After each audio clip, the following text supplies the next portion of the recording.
and welcome to the Four Wheel Parts Teardown in Tennessee. I am Miles Hasquist. Alongside me is Pam Hall, and we're out here at Tennessee. It's been a little bit of a weird weather day today. It's been super hot for so long, and then all of a sudden a storm rolls through, sprinkles just a little bit. We could use a little bit of rain because dust is going to be an issue, but it's cooled down probably 20 degrees in the last hour, and it's absolutely perfect. But it's been so hot all weekend long. But, it has been we'll see horrible. how it shakes out. Yeah, it sprinkled just enough to make all of our vehicles dirty. Yeah, dirtier, yeah. So we're about to kick off qualifying. We're going to start off with a 4600 Spider Track stock class, and then we'll go to the 4900 Can-Am UTV class, then the 4500 Yukon Gear and Axle modified class, then the 4800 Brannick Motorsports Legends class, and then the big boys and gals, the 4400 Unlimited class. It's going to be absolutely awesome. You see where just over my left shoulder is the start-finish line, just right over here. So that's the qualifying loop is 0.43 of a mile, so it's going to be just under a half-mile lap. It's going to be quick. I'm going to guess, what are we going to do? I'm going to say a minute 11. I'm going to go 1:11 for the fastest time. 1:11. Okay, so 0.43. Yeah, you're probably pretty correct on that, but I know there's a drop-off out there as well, so I'm probably going to go closer to a maybe 1:35. All right, we'll see how it shakes out. I was lucky enough to go out while they were pre-running earlier today and kind of watched them, and there's 3 sections that are tough. You take off, you head through the woods, and you go through this little creek section. There's a few rocks. So you get over that, you come through, and the trees are extremely tight here. And then there's another little rock section where you're climbing. There are multiple lines to go up it, and it's loose. Even though it's dry out here, it's a little slimy back in the woods. And then you make it through another little tight trees, and there's a drop-off that's probably about, I'm going to say 5 foot, pretty vertical.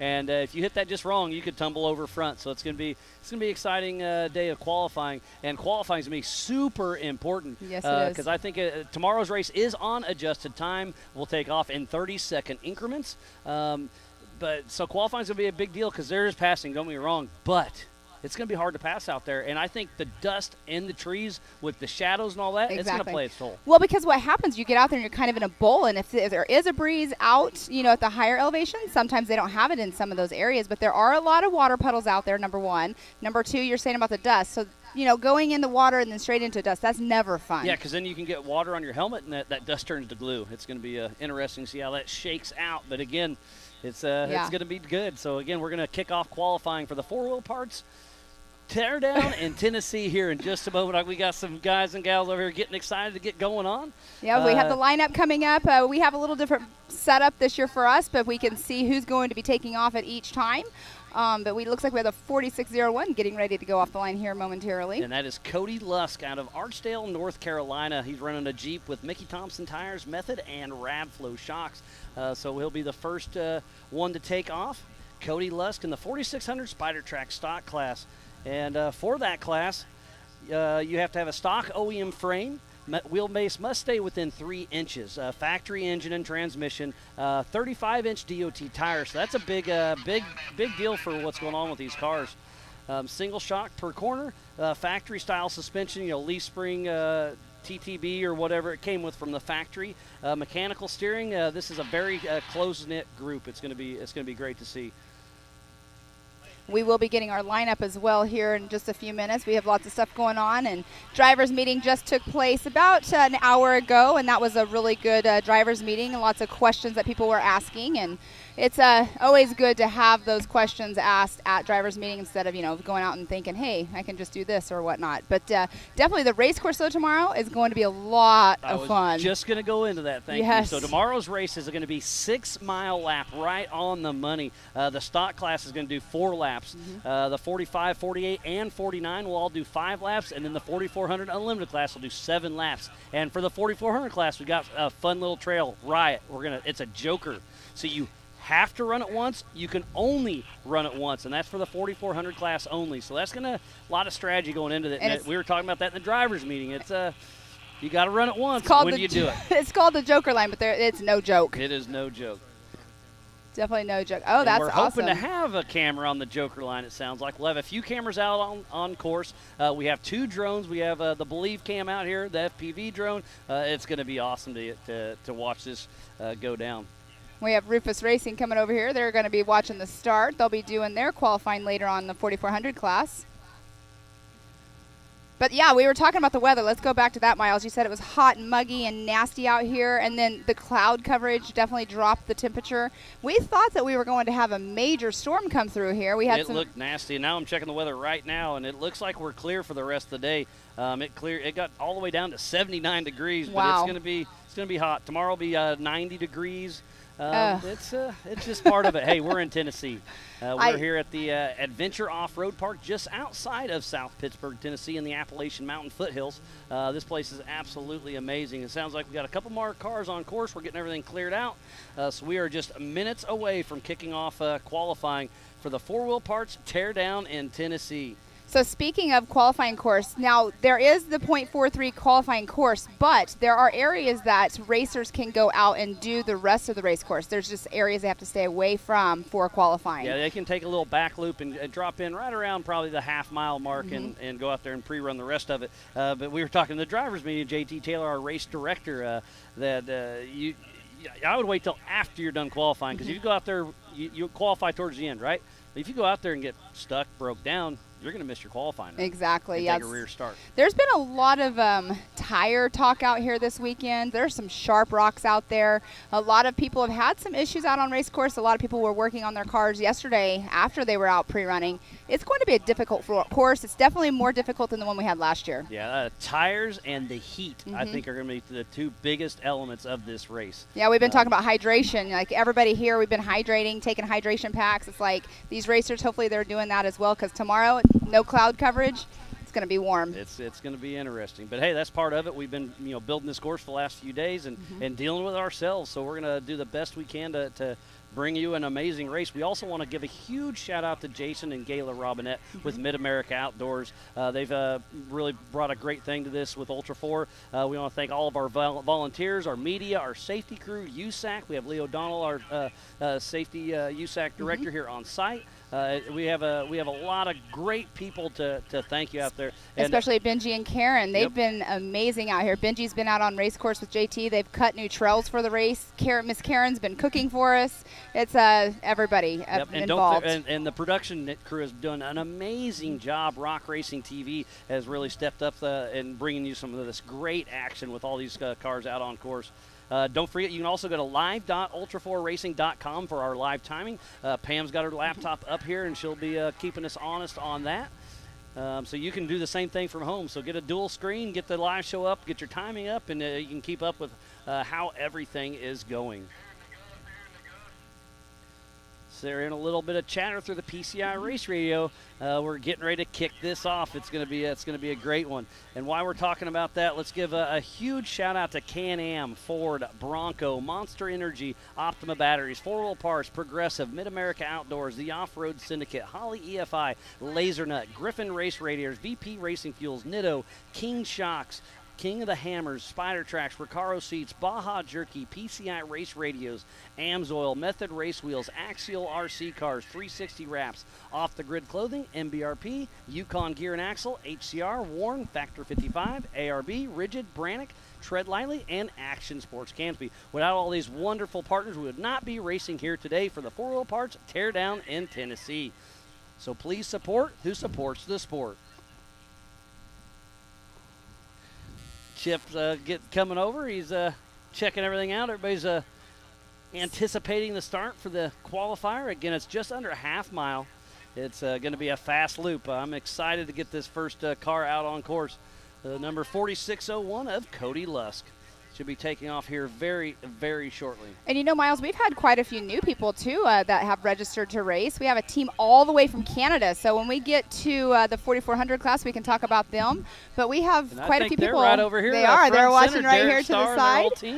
It's going to be a father-son team out on race course, the 992. Yeah, they bought that car a couple of years ago, and then COVID hit and were unable to make it out. So they are super stoked. They've been here for over a week just enjoying the festivities of the park and whatnot and having a lot of fun. So great to have their whole team here racing with us here with Ultra 4. But we have quite a few other teams, too, that we'll get to talk about that, never raced or wanted to race, but here they are. This is one race course to come have your first race on for sure. What about breaking you in right? Yeah, we're doing it right. This is our second race in the Eastern Series. Our third and final race will be at the Big House in Crandon, Wisconsin over Labor Day weekend. So be sure to check that out as well. We're also racing at Mid-America Outdoors this weekend, so be sure to tune in. We've got a rodeo tonight. I believe it kicks off at 7 o'clock, I believe, yes. And then they'll be doing the short course series tomorrow, and so it's going to be a lot of fun. There's JT Taylor pulling in the screen, our race director. People were able to go walk they were out making sure course is clear before we start, because you were able to go walk the race course if you wanted to not race course, but the qualifying course.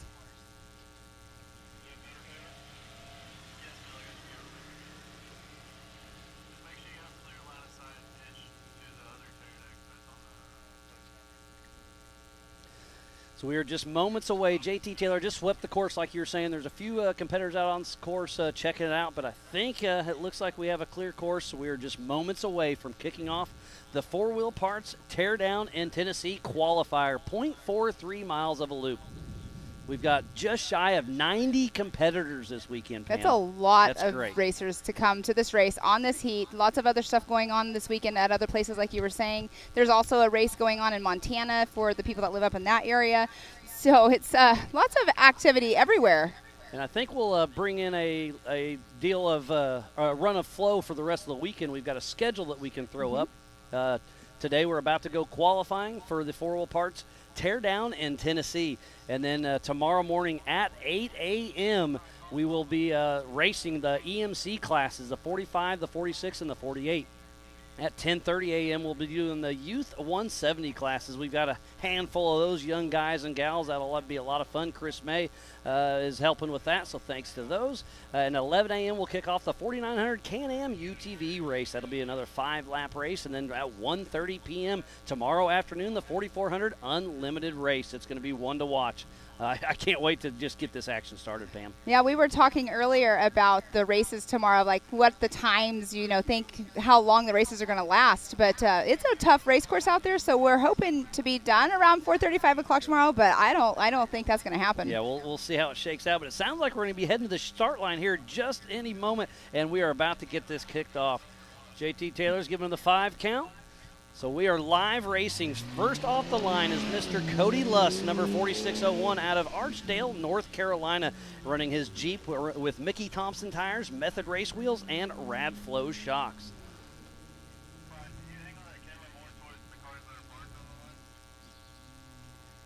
And we're going to have camera crews all over the qualifying course. Also, there are 2 different drones that will be up as well. So we'll be giving the best coverage that we can give you out here at the Adventure Off-Road Park. And then up next will be Jackson Kunkel. So they're heading up that first little rock section I was telling you about. Again, this is a 0.43 mile loop for qualifying for tomorrow's big race. So this is a stock Jeep with 35-inch tires, factory transmission, factory engine, single shock per corner, mechanical steering, stock frame, but you can stretch the wheelbase a little bit. It has to be within 3 inches of factory.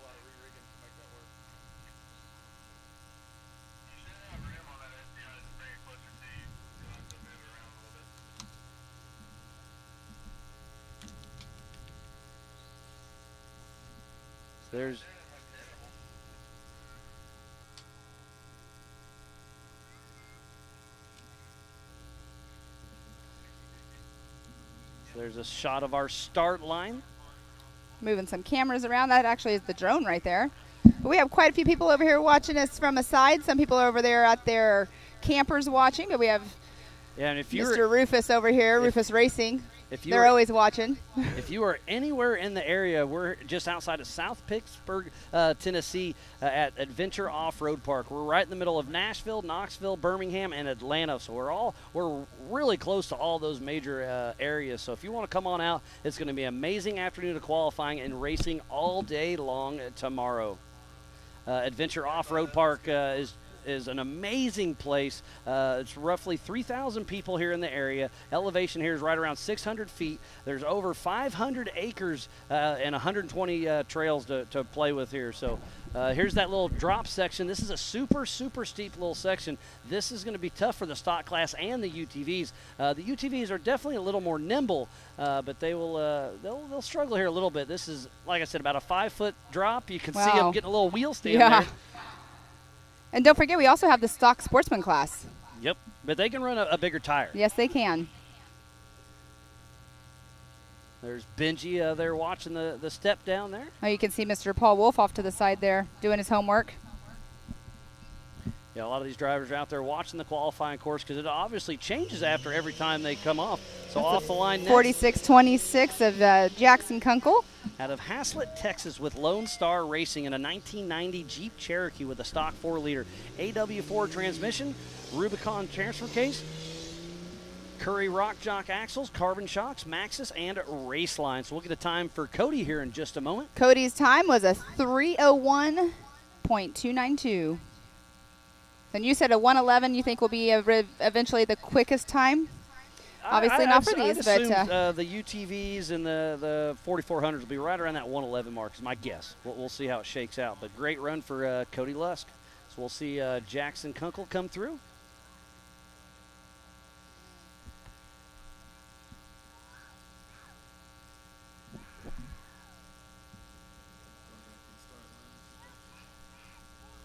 So we've got the 46-42 up next. That's going to be Adam Collin with Rock Crawler Racing. Be taking off after Jackson Kunkel.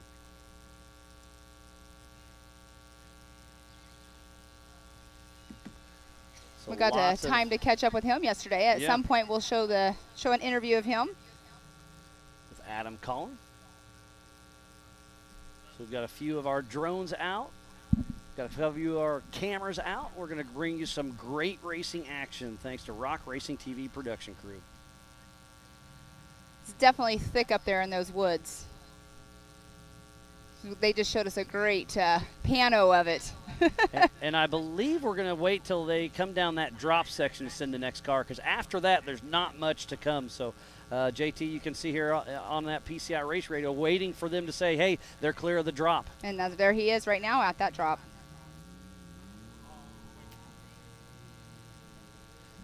So Jackson makes quick work down the drop section. And like you said, that's the 46-42. So Adam Collin out of Latham, New York with Rock Crawler Racing in a 2004 Jeep LJ. Curry, Yukon, Nitto, Dirty Life, and Rock Crawler suspension help him get to the racetrack. Remember what he was talking about yesterday too. What's really cool about his Jeep is it's licensed. It has a license plate on it. Yeah. He can take it to the mall, or his wife can take it to the mall. Yeah, his teammate Diesel Krentz, we were jabbing back and forth to him and Adam, and yeah, they were super just laughing it up that they actually take it to the parts store to get parts for it sometimes. That's what's super cool about it. He was talking about a race somewhere that he's thinking about actually driving it to. But next up off the line is going to be the 46-88 of John Schaefer. And Jackson Kunkel, he went through with a 2:17.919.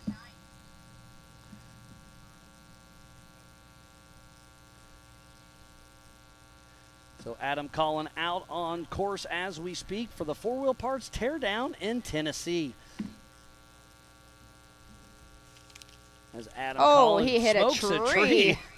There's a lot of those out here, and they can jump right out in front of you. They definitely don't move here. I think, like we were talking about, tires are going to be an issue. Heat's going to be an issue. These trees are going to cause an issue. Yes, they will. There are some that when they're coming down certain areas of the race course, you can see paint marks on them from people with their roll cages hitting them. And that's the one I believe Benji was saying he doesn't really care for out here on the park, but it's still standing. There's a few of them out there, that's for sure. This is an amazing park, lots of different terrain. So you can bring out a stock Jeep and all the way up to a rock bouncer and do whatever you want. They've got everything to offer from mild to wild. And again, you mentioned Miss Karen and Benji. They've been out here with Eddie and everybody helping us out with the Adventure Off-Road Park crew, and they've been absolutely amazing to work with. We love coming here. I'm lucky enough to go to a lot of off-road parks, and we really, really like this one. Yeah, this one has definitely been a good one.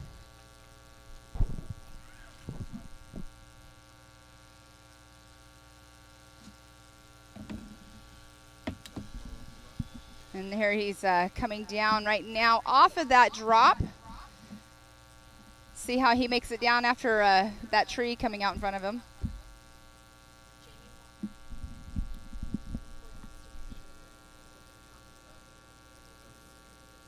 And they keep kissing these trees out here on course. You see that Nitto tire still holding up, doing well. Adam Collin still making along. He made that look fairly easy right there. Now off the line, the 46.88 of John Schaefer. Out of Birmingham, Alabama with RPM Extreme with a Savvy-built 2015 Jeep JK stock drivetrain, Curry axles, ADS, Falcon, Raceline, Sparco, and RPM Extreme.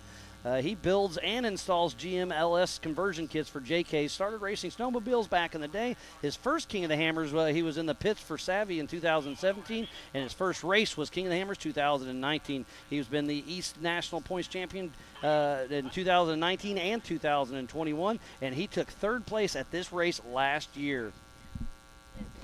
And Adam Collin just came through with a 2:52.880, so that puts him in the number 2 position right now with qualifying.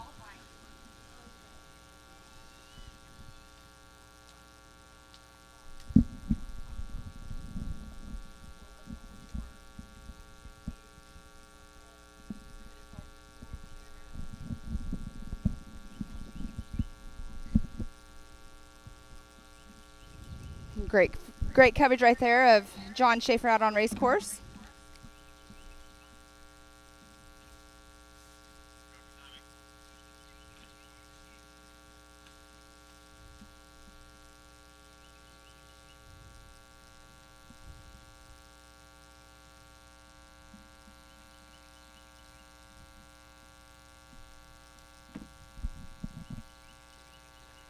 This is a 0.43 mile of a loop for qualifying, and the fastest qualifier per class does get 7 points going towards the East, West, and National points. So that's a very important deal for qualifying. That really helps a lot of people out. Yes, they are. They are really scraping. Yeah, it's super steep coming down that drop. So we'll be waiting for him to come through and send out, I believe, the next class. I thought I saw Mick Henson in an old Toyota here, but I don't see him. I thought I saw it here too as well. But just now, whenever John Schaefer was coming down, it looked like everybody that's taken the right line on that downhill drop is scraping their bumpers. But John Schaefer just came through with a 2:09.145. That puts him in that number 1 position right now. And I believe that's the only 4600 Spider Track stock class, so it looks like John Schaefer should be the pole setter for the 4600 Spider Track stock class. So look at those 7 points moving forward. So great run by him. So now we're going to move into the 4900 Can-Am UTV class. And that on screen right there, first up will be the number 24 of Mr. Cole Clark. He is a super fast young man.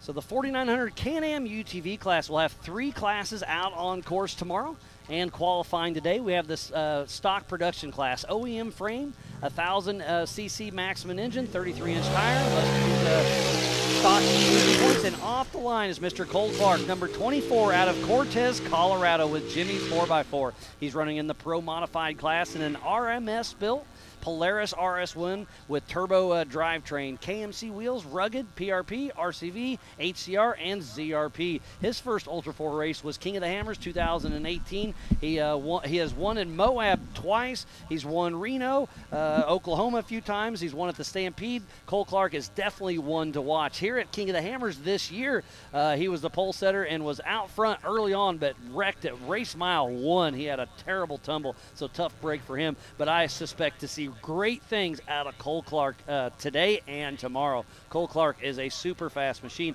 and I think the RS1's style is extremely helpful here with all the extra visibility. So he's making extremely quick work. This is going to be a fast run, Pam. I think this is going to be a sub-minute 1:30. We'll see if my 1 minute 1:11 will stick. You said 1:11 and I said 1:35, but I think he's definitely right. That is the 49:06. That is A.J. Stratman. Out of High Ridge, Missouri with TTP Racing. He's in a Polaris, King Shocks, Oh, ARV, my goodness. CBR, Factory UTV, RCV, Warren, Factor 55, Braven, Gateway Powder, HCR, Hooker Harness, ZRP, Rugged, and Show Me Speed. He's been doing this since 2015 with us. Do we have a time for Cole Clark? We do not have a time for Cole Clark quite yet. You missed it, Miles, because you were naming off stuff and we didn't have it on screen. But Cole Clark came through that finish line on 2 wheels. Did a huge bicycle. Yes, he did. Cole Clark's definitely pushing hard. Definitely, for sure. It looks like he came through with a 1:16.075, so that's very, very close. I bet you my 111 is going to be pretty close. close. Yep, I think it's going to as well. But I think that 116 is going to stand for quite a while. Cole Clark threw down a great run there. Yeah, he did for sure, but I don't think it's going to stand for sure in the UTV. Oh, I don't know. You never know. There's a lot of hard hitters still to come. So I was saying earlier, we have the stock production UTV, we have a Pro modified UTV, and an open. Open is open, obviously. Pro mod is based on an OEM chassis, but aftermarket chassis are allowed. Must use stock suspension pickup points. Reinforcing is allowed, but you must run full front plastic. You can run up to a 35-inch tire on the Pro mods, and the stock is a 33-inch tire. Must use stock suspension points. Reinforcing is allowed there as well, but must run front and rear body. And that is It's the 778 of Jason Tidwell out of Gravette, Arkansas with PST Racing. He's got in a Can-Am racing KMC and Fox. Wow, AJ Stratman just came through with a 1:37.364. So far, we'll see how Cole Clark's time pans out. I know he's always been a fast one, especially out at Moab. And he's always been a quick one. This is a short course, so these UTVs are going to be extremely nimble. So that's going to be a hard time to beat. We'll see how it shakes down. But Cole Clark with that 116 doing great things. I mean, we still have two-time winner here, Mr. Jamie McCoy, that still has to take off the line. We have lots of people still go. And then we have a few kings that'll be racing later on the day. Josh Byler, Eric Miller will be thrown in the mix. The new up-and-comer, he's not new to off-roading, but he's new to Ultra 4 this year. Mr. Paul Wolf has been really throwing down some things, so it'll be fun to watch later on today. But back on screen is Jason Tidwell with PST Racing, getting ready to come down that little drop section.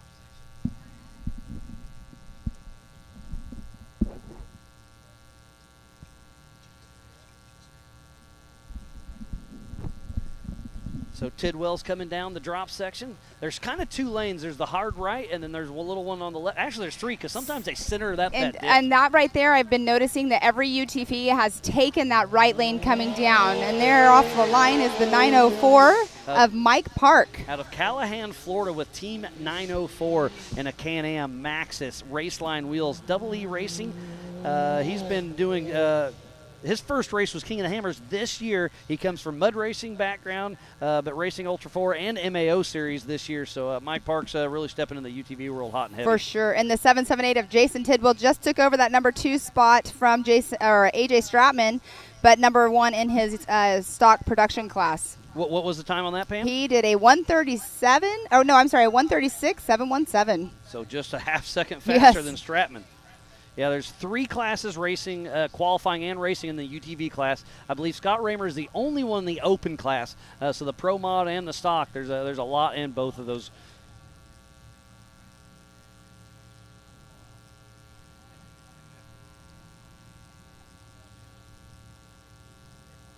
And there he is. Everybody has taken that right-hand line coming down in the UTV class. Now on the stock production though, they were all taking the right-hand line as us looking at it. And off the line is the number 70 of Mr. Jamie McCoy. Out of Kingsport, Tennessee with G-Force Racing. He's in a Can-Am X3 C8 built machine. G-Force tuned Fox shocks, STK, MRT tires, Evo Power Sports, Keller ball joints.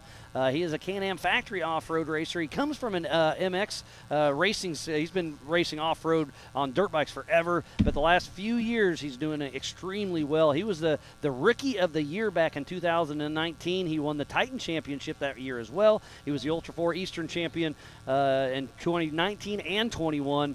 Jamie McCoy, he's definitely a fan favorite. If he can keep away from smoking a tree, he'll be doing some great things. For sure. And then Mike Park just came through as we were talking about Mr. Jamie McCoy. He is in that number 2 spot with a 1:17.044. So just a second behind Cole Clark. So Mike Park with a great run. And there's that left-handed line. And he took the other side. I was watching McCoy. He took probably 10 laps qualifying. And yesterday during pre-running, he tumbled his pre-runner pretty hard. Pretty good. Off the line just now is a 902 Mr. Patrick Murray, but Jamie McCoy just took that number 1 spot with a 108.837. Wow. Shaved off 8 seconds off of Cole Clark. That's super impressive. Patrick Murray, number 902 out of Vass, North Carolina with Murray Off-Road Motorsports. He's in a Can-Am X3, ZRP, RCV, G-Force Tuned Shocks, MRT, KMC, Warn, and Keller. He started racing Ultra 4 back in 2018.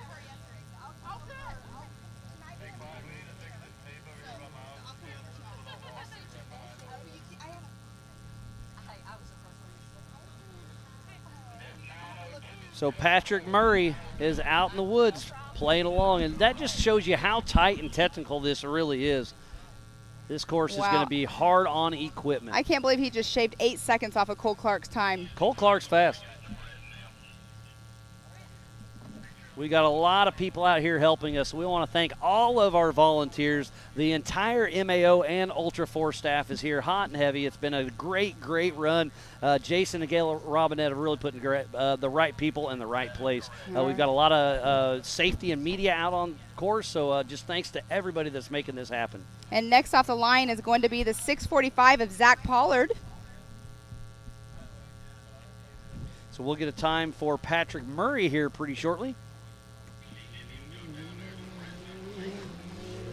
All right, Patrick Murray just went through. He's in the number 4 spot with a 136.103.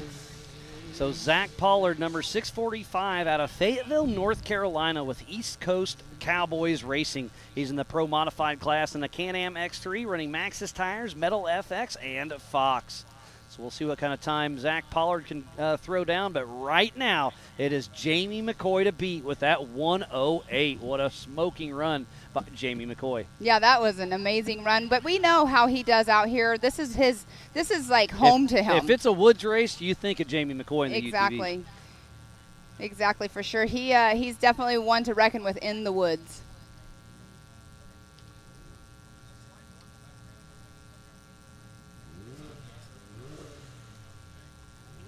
All right, next up off the line. I can't quite see that number here. It's number 900. I believe that's Shaw, if I'm not mistaken. No, that's Robert Parker, sorry. They'll be taking off here shortly. And he's in the UTV Pro Modified class. So Zach Pollard with East Coast Cowboys Racing getting ready to drop down the little rock section. We need to name that. Oh, but this will only be just for qualifying. For qualifying. So we'll use that for the Yukon launch today. How about that? There we go. So Robert Parker out of Benson, North Carolina with Team Momentum Racing. He's in a Pro Modified class running a Can-Am, Maxxis, KMC, Fox, Fuel, PSC, PCF, Mr. RPM, and Wheel Pros. So we'll get a time for Zach Pollard. Yep, Zach Pollard just came through in that number 4 position out of 128.623. So I called the 111 earlier, and Cole Clark got that 116. I thought it was going to be hard to beat, and then McCoy goes out there with a 108. 108. That's amazing. If I'm only 3 seconds off, I'm pretty excited about that. It's going to be hard to beat that. But I really do think so. Do you think it's going to be hard for the 4400s to beat that? I think so. I think on the big lap, the 4400s cars will probably be a little bit faster. But on this short lap, the UTVs are going to be hard. Yeah, that's just true. because they're so nimble and all that. So yeah, definitely. They definitely exciting. can maneuver better on race course with the shorter wheelbase. Again, thank you for each and every one of you for tuning in and being here on site for the 4-Wheel Parts Teardown in Tennessee at Adventure Off-Road Park. As Robert Parker comes down. All right, next up off the line is going to be the 144 of Cameron Mink. And that is Chicky Barton's nephew. It's great to see that coming through. So Cameron Mink, number 144 out of Middlesboro, Kentucky with Chicky Barton Racing. He's in the Pro Modified class running a Polaris, BFG, Vision, Fox, Next Level Motorsports, and Star Septic. It's great to see Cameron out here. I believe he rode with Chicky Barton at Rush this year, but this is his first time actually in the driver's seat. So Cameron Mink, It'll be exciting to see how he does. And I know Chicky Barton's sitting here watching. And if you don't recognize that name, you should. He's been racing Ultra 4 for quite a while, was very successful. He got third at King of the Hammers one year. He's won a few of the Ultra 4 races, and then he stepped away. It's great to see him back and having fun with his nephew.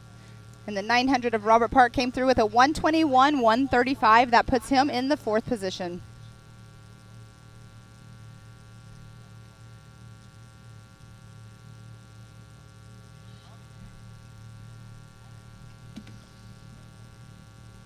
We have lots of UTs. It's obviously the largest registration class. And if you're here on site, be sure to check out the MAO Ultra 4 merchandise trailer. We have Angel, Carly, Bailey, Tristan, and the entire crew over there, and they bring a little bit of everything. And we got a rollover. That's the 144. That's, Cameron Meek, that's Chicky Barton's nephew. He's probably, I'm going to guess, 15, 16 years old, and he hit the Yukon launch just a little wrong and flopped her right on over. So tough break for Cameron Meek. He'll take a rear start tomorrow's race. But remember, this will be on adjusted time.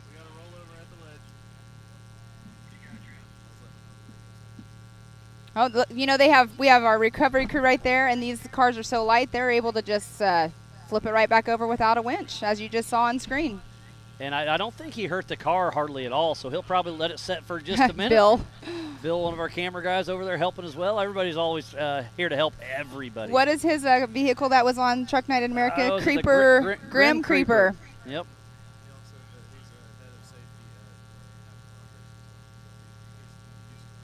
Oh, so he's a well-seasoned recovery as well, is what we're hearing over radio. He's head of recovery for the Eddie out there racing as well. Saw Caleb and Weaver out there throwing their hands in. And again, we want to just give a huge shout out to everybody, but especially Can-Am, Ford, Bronco, Monster Energy, Optima Batteries, 4 Wheel Parts, Progressive, Mid-America Outdoors, the Off-Road Syndicate, Holly EFI, Lasernut, Griffin, VP Racing Fuels, Nitto, and King Shocks, and King of the Hammers. So please support who supports the sport. Without all these amazing partners, we would not be racing here at Adventure Off-Road Park today. Today is qualifying, getting everything all set up for tomorrow's big race. We'll be kicking off at 8 a.m. Oh, and next off the line is going to be the number maybe, right? 06 of Papa Poe.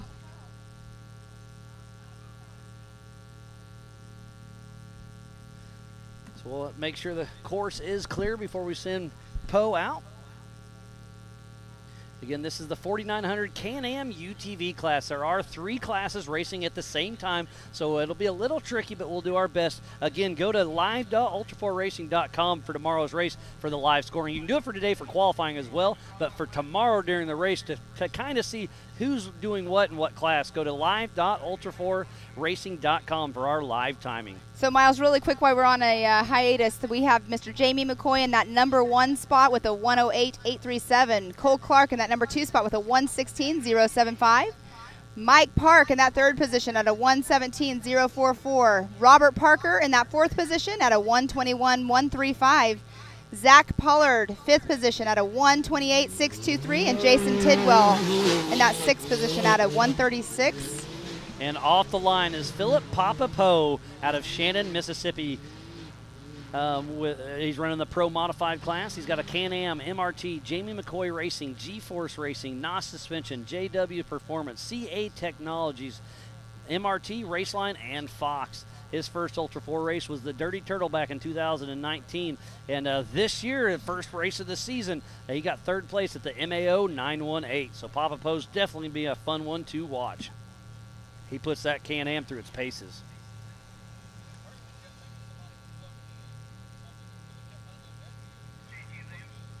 And again, the stock production class, you have to have a OEM chassis, 1,000 cc maximum engine, 33-inch tires, must run front body and side panels. That's kind of the big difference between the Pro Mod and the 33-inch tire. Pro Mod, you can have an aftermarket chassis, but based on an OEM style. Must run stock suspension points, reinforcing is allowed, must run full front plastics, and up to a 35-inch tire. As Poe comes down the Yukon launch, he's running strong. We'll see if he can beat out Jamie McCoy. They're kind of teammates. Next off the line is the 5012, Mr. Brian Stone. He's been doing really good lately as well. All right, So- Mr. Poe came through. Let's see what his time is. It is a 1:24.401. That puts him in that 5th position. So off the line there was Brian Stone, number 5012 out of Edders, Pennsylvania, with Brian Stone Racing. He's in the Pro Modified class running that Can-Am X3, RCV, G-Force tuned Fox shocks, Maxxis Raceline wheels, MRT, Walker Evans, Big B, CT Raceworks, Hess Keller, and Jason Watt. His first Ultra 4 race was at AOAA in Pennsylvania back in 2018.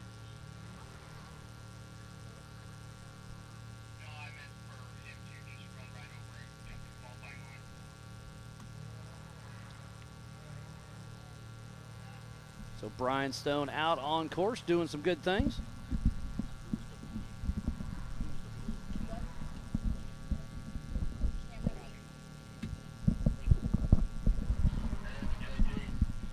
So Brian Stone makes quick work down the Yukon drop there.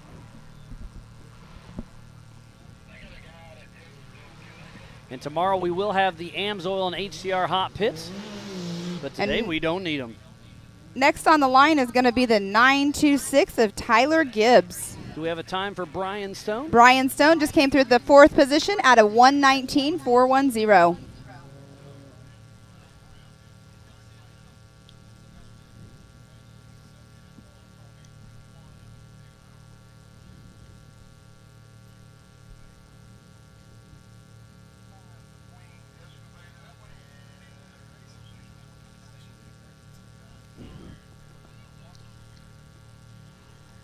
There's also a great barbecue joint here on site, so if anybody's hungry, make sure you go over there and check them out. Barbecue. They have nachos with kind of ballpark kind of food over there. I had the nachos for lunch. And tonight, Mid-America Outdoors is doing a driver's appreciation dinner at 6 p.m., so if you want to come over and mingle with any of the drivers, come on over. That's what it's all about, is just hanging out, and that's just our way for Mid-America and Old Sport to say thanks for you racing with us. And that was Tyler Gibbs, the 926 off the line.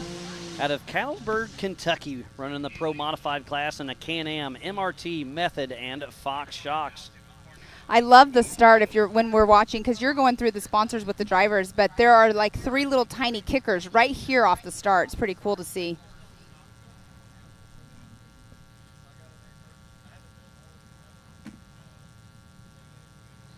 So Tyler Gibbs is out there running strong. If you're just tuning in, we thoroughly appreciate each and every one of you for tuning in. You can go to the ultra4racing.com/live. You can go to the MAO app and watch it there as well. Go to Ultra4 and MAO Facebook and YouTube's. Use the hashtags, start a watch party, share it, and blow it up. That's what it's all about. We need all your help to make it that much better.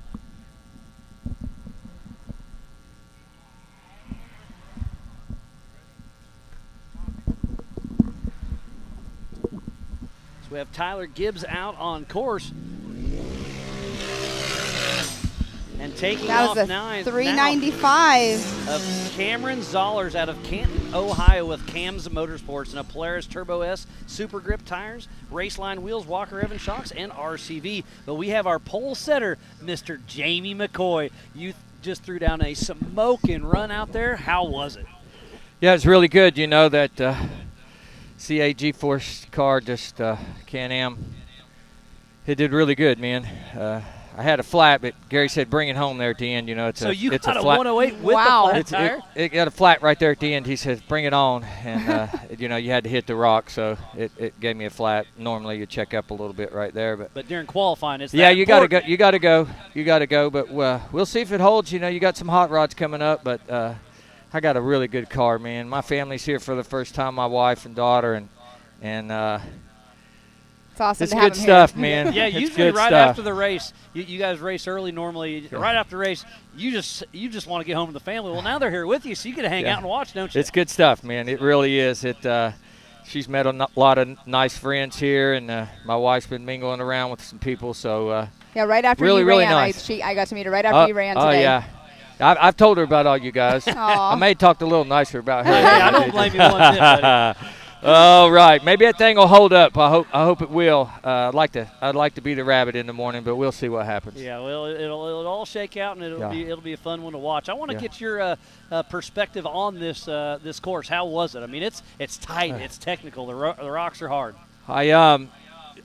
Starting with the qualifying right there, I must have made 15 laps on it there or something. Morning, I just kept looking to see little things, but you know, I got these elderly eyes, and when I went into the woods, it's way darker now than it was. So I was like, oh wow, it's coming at me pretty fast. But so I was talking about that. I think that's going to be even a bigger part of tomorrow when it's a lot dustier with the sun and the shade. I think that's going to be a little tricky. So starting up front's going to be a huge advantage. Yeah, there's some spots in there, you know, that. Even once you get in the woods here just a little bit, it's bringing up some moisture. You know, there's we're digging pretty deep on it, so it's I think it's going to be real good. Yeah, the 395, they're getting out of the car right here, Mr. Cameron Zollers. Not sure what happened. Is that right before the drop, I believe, Jamie? Yes. So yeah, he'll take a rear start, so tough break for Cameron Zollers. So I have to say, Jamie, before the racing or the qualifying starts, Miles always, you know, throws out a time of what he thinks the best time is going to be. I actually threw out a time today. She was way off. You actually beat the time that Miles said. He said a 1:11, and you got a 1:08. Cool. Maybe it'll hold up. You know, we're going to JT laid out a really nice race course for us tomorrow. There's plenty of places to pass. Yeah, there's lots of. I think there's 12 either ors. Yeah, 12 either ors, and you know, there's. Even on the main line, there's you know, there's several places you can pass, you know, and most of these guys, you know, you give them a horn or something, you get to them, and they pretty respectful anyways. But man, we got a real good car. I hope it holds up for us. We're going to well, I promise we'll give it a 110% tomorrow for sure. And I assume you'll be coming to Visions here in just about a yes, month, sir. Right? Yes, sir. Yeah, we're going to. Have you been to that park yet? Yep. I've been there, yes, once. It's amazing. You went to Visions last year, correct? Mm-hmm. Yep. We down on race this year. You know, this is just my third race out. You know, 3 years ago we raced 34 races. So wow. We've checked it up a little bit, but we're going to hit selective ones, and I'm 0 for 2 this year so far. So. I'll bring my A game tomorrow. If I'm not mistaken, you won last year, right? I did, yeah. So you're here to back up when you're on that pole. Then you win the year before, too, so this will be your three-peat if you get it tomorrow. Yeah. So I got a question for you. Okay. Do you think your time can hold up for qualifying over a 4400 car? I think you have an advantage because you're a little more nimble on this short course. I think it'll hold up. You think so? All right. Like I said, I called that 111 earlier, and you got that 108. I think it's going to be hard to beat. Yeah, we got you got a couple studs coming up at you right here. You know, we'll see what happens, but I like to go early and get it over with. See what happens. You can kind of relax and chill. And thank you guys so much, man. I look forward till tomorrow, and you guys do a great job. Well, and, thank you. You do too. You know, to all my sponsors, Gary, there at G-Force and CA and Can-Am and MRT Tires, they just. I'm running a little bit different than most of them. I'm running a Desert Storm tomorrow. I like the tire. I probably would have went with the XGs if I'd have had a few extra sets, but I would have been a little bit thin on them, so I stayed with the and let's talk about that, because Pam and I were talking earlier. I think tires are going to be a huge issue. If you can keep a tire on your car tomorrow, it's going to be hard to do. Yeah. But I think that's going to be the name of the game. I run all day today, and yesterday, no flats. And I punished it pretty good, but you know, I got one in qualifying. But we're right on the bubble whether to take a spare or not, and you know, the spare makes the car handle different. I like the flat feel. When you put a tire on it, it changes the car. But and I know my buddy Jeremy Dixon's here, and he was talking about riding with you. Are you taking a co-driver tomorrow? I am. He's going with me. Yeah. Oh, awesome. It's great to see him. I've worked with him at Ultra 4 for quite a while. Then he stepped away, and it's great to see him here back and enjoying himself. Yep. So. I took a little vacation there, and he actually went in and worked on the car some with Gary there, and they had her ready to go. I got to. So you go on vacation and come back to and it was easy. I actually called when I got back and said if there was anything to do, but I kind of may have waited a little bit too late. So that was perfect timing. It was great. It was good. I'm gonna roll out of here and get back with the family, but we'll see you here in a minute, man. All right, Jamie. Yes, always sir. a pleasure. Thanks, and good luck. We'll see you for time 6. Thanks, buddy. Thank you.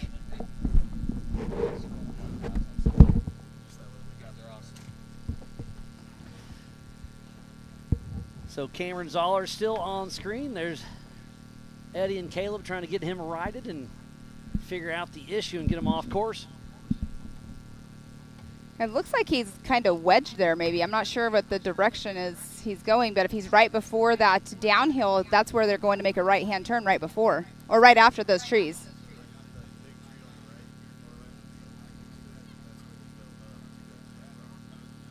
Okay.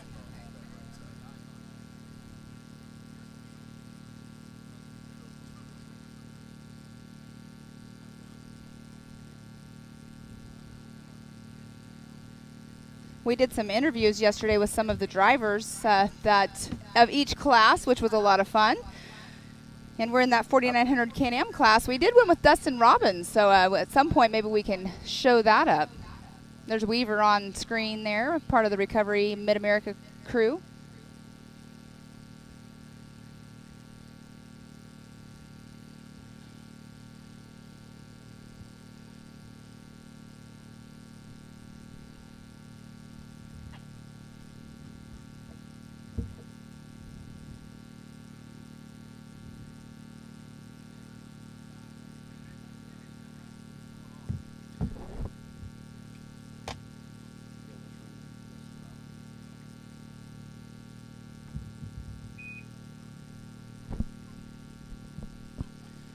We also need to thank USAC. They're our sanctioning body and will run timing and scoring, race operations, safety tech, and like I said, we have Leo Donald 23, our USAC rep here on site.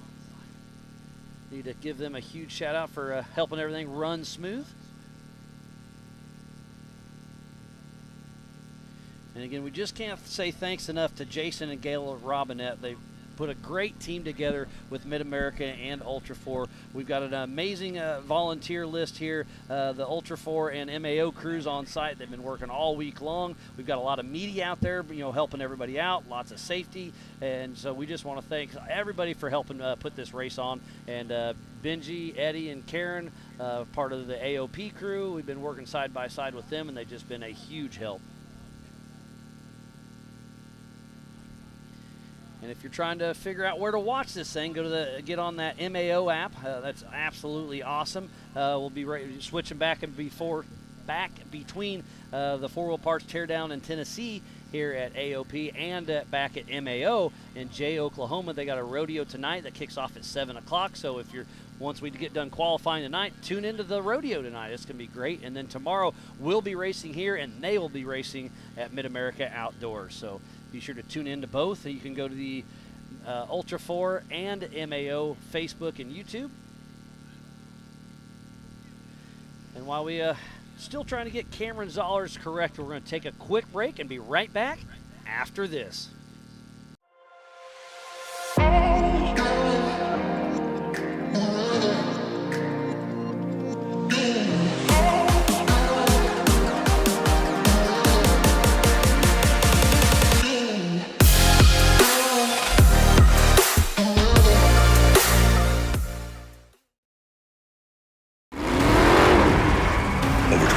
Of off-road racing dominance, proprietary patented race technology, proudly made in the USA, unparalleled customer service and support.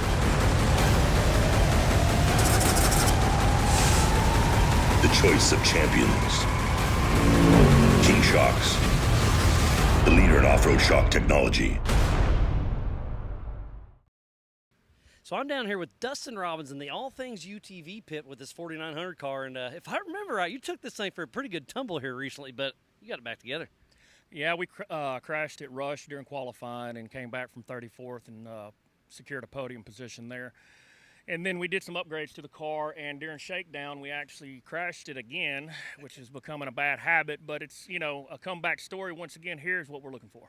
Yeah, and comeback's what you're going to try to do. And we're in Tennessee. The woods are tight. This is going to be fast. What's your kind of game plan out there? I've raced this course plenty of times, and I've had decent success here. I've always finished here. And I never try to take anything from this course. I take what it gives me. So. And if I remember right, McCoy's the one that won this race last year, so he's got a little target on his back. How hard are you going to run to try to chase him down? I have a totally different suspension this year. My head shouldn't be moving and my kidneys shouldn't be bleeding after the course, so I expect to be faster. Yeah, well, it's going to be fun to watch you. You're always a fan favorite for sure. If I remember right, this is a 6-mile course roughly. You guys are going to run, I think, 5 laps. It's going to be interesting. It's going to be wide open from start to finish. The rocks are big, the trees are tight, and we'll see how it all shakes out. We prepared the car for the tight trees and the rocks. We have a couple different tire combinations. The main thing that's going to be cool here is my family will be here. And that's what it's all about with Ultra 4 Racing in Mid-America is family first. I mean, it's that's what it's all about. You're here to have fun, and if you can't do it with your family, what can you do it with? You know what I mean? And I like the venue for 4900s at 11 o'clock now. That makes it more conducive for the family to come out and watch. So. Yeah, well, we'll see how it shakes out. Best of luck with you, and always a pleasure, my man. Yes, sir. Thanks, Miles. With Mr. Miles and Dustin Robbins interview. That's fun to get out in the pits and talk to the drivers. It's one of my favorite things to do. I mean, that's part of my job is I bounce around the pits and get to chat everybody, kind of get the down low. I'll definitely do that tonight at the Racer Appreciation Dinner too, and just kind of what's going on, how the qualifying go, what's wrong with your car. Oh man, you're trying to put a transmission in tonight. It's always fun to trying to get the low down, the skinny on what's going down. All right, and that is the 113. I have Aaron Lynch off the line.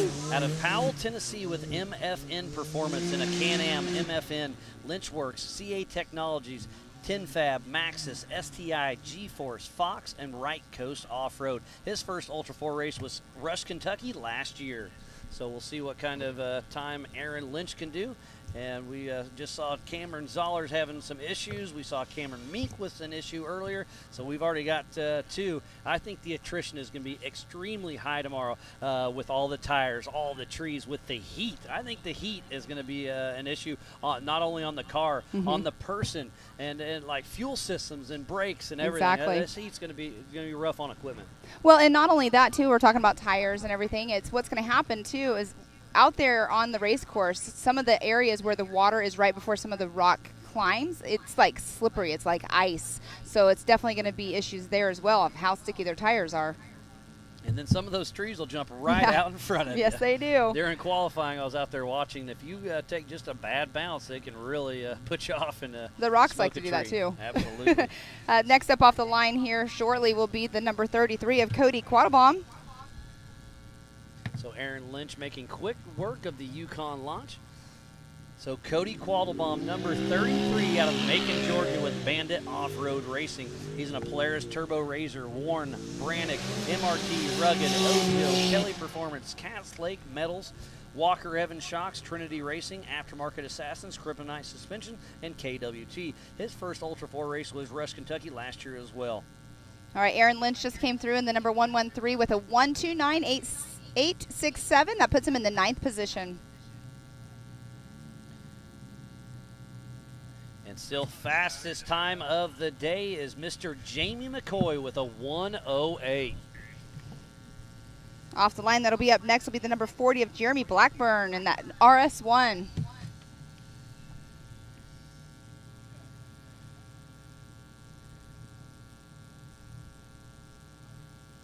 So Cody Quattlebaum out in the woods with Bandit Off-Road Racing. They're starting to grow that program. It's been fun to follow along. Make sure you go to everybody's social media and give them a follow, give them a like. It makes a big thing for a lot of people. And make sure you go to MAO and Ultra 4 Racing and do the same.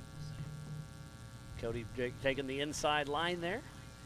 This drop is no joke. JT and I were out earlier this week marking course, and we went down it, and he's like, I'm putting this in the qualifying run. I said, heck yeah, buddy. So Jeremy Blackburn out of Pikeville, Kentucky with On the Gas Racing. He's in a Polaris RS1, Tusk, and Walker Evans. He got first place this year in Rush, Kentucky.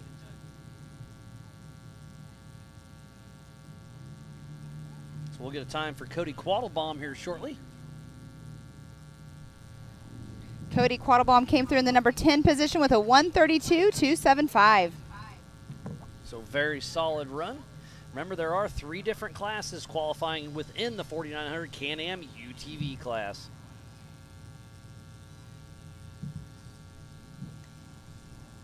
There's Jeremy Blackburn on screen. with On the Gas Racing. Those RS1 Polaris Razors, I think, have a great, just a great way to see. Lots of viewing area.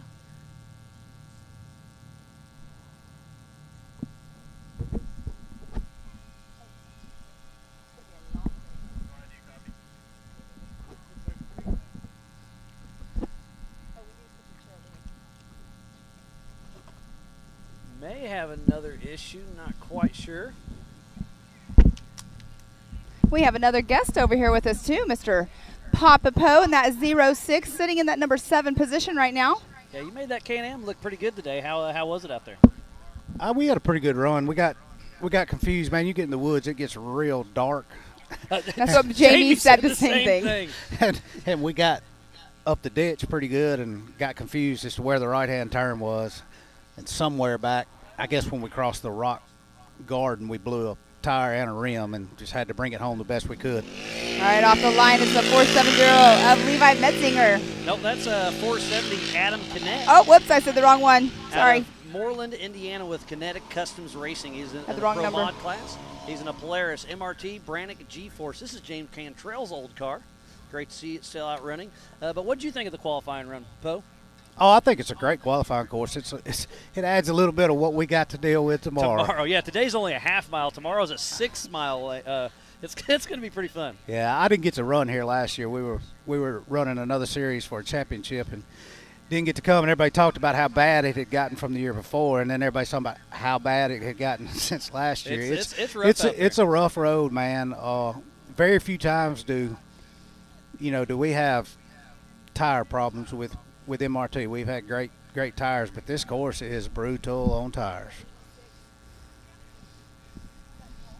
So what is your strategy going in tomorrow? How hard are you running? You going to run 80%, 90%? I think attrition's going to set in. Game plan was to come and run as hard as we could run, but after coming and playing the course. All right, we have 86 right now. Paul Wolf going off the line. Paul Wolf out of Brighton, Illinois with Wolf Racing. He's in a Can-Am, MRT, Raceline, HCR, CA Technology, G-Force, Zollinger Racing Products, MAO, EBC Brakes, RCV, and Halo Lockers. This year he got 3rd place at King of the Hammers. He got 1st place in Rush, Kentucky this year as well. This guy is on a roll, and we'll get to see him later on today in the 4,400 class as well. So did we just get a time? Who did we get a time for there, Pam? Adam Kinnett? Yes, he came through in the number 8 position at a 124.825, and Jeremy Blackburn came through right before him in the 14th position at a 202.122. But out on course, the man on a mission this season so far is Mr. Paul Wolf. But Poe, it's always a pleasure. Best of luck. Great to see you, and have fun, sir. man. Appreciate it.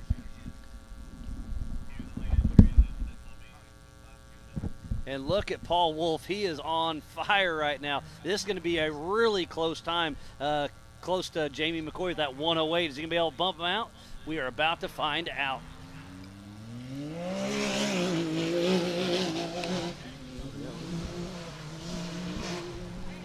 So we'll get a time for Paul Wolf, and it's going to be a fast one.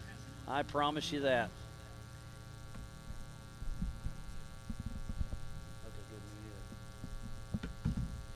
Off the line, I believe that was the 296 of Cody Martin.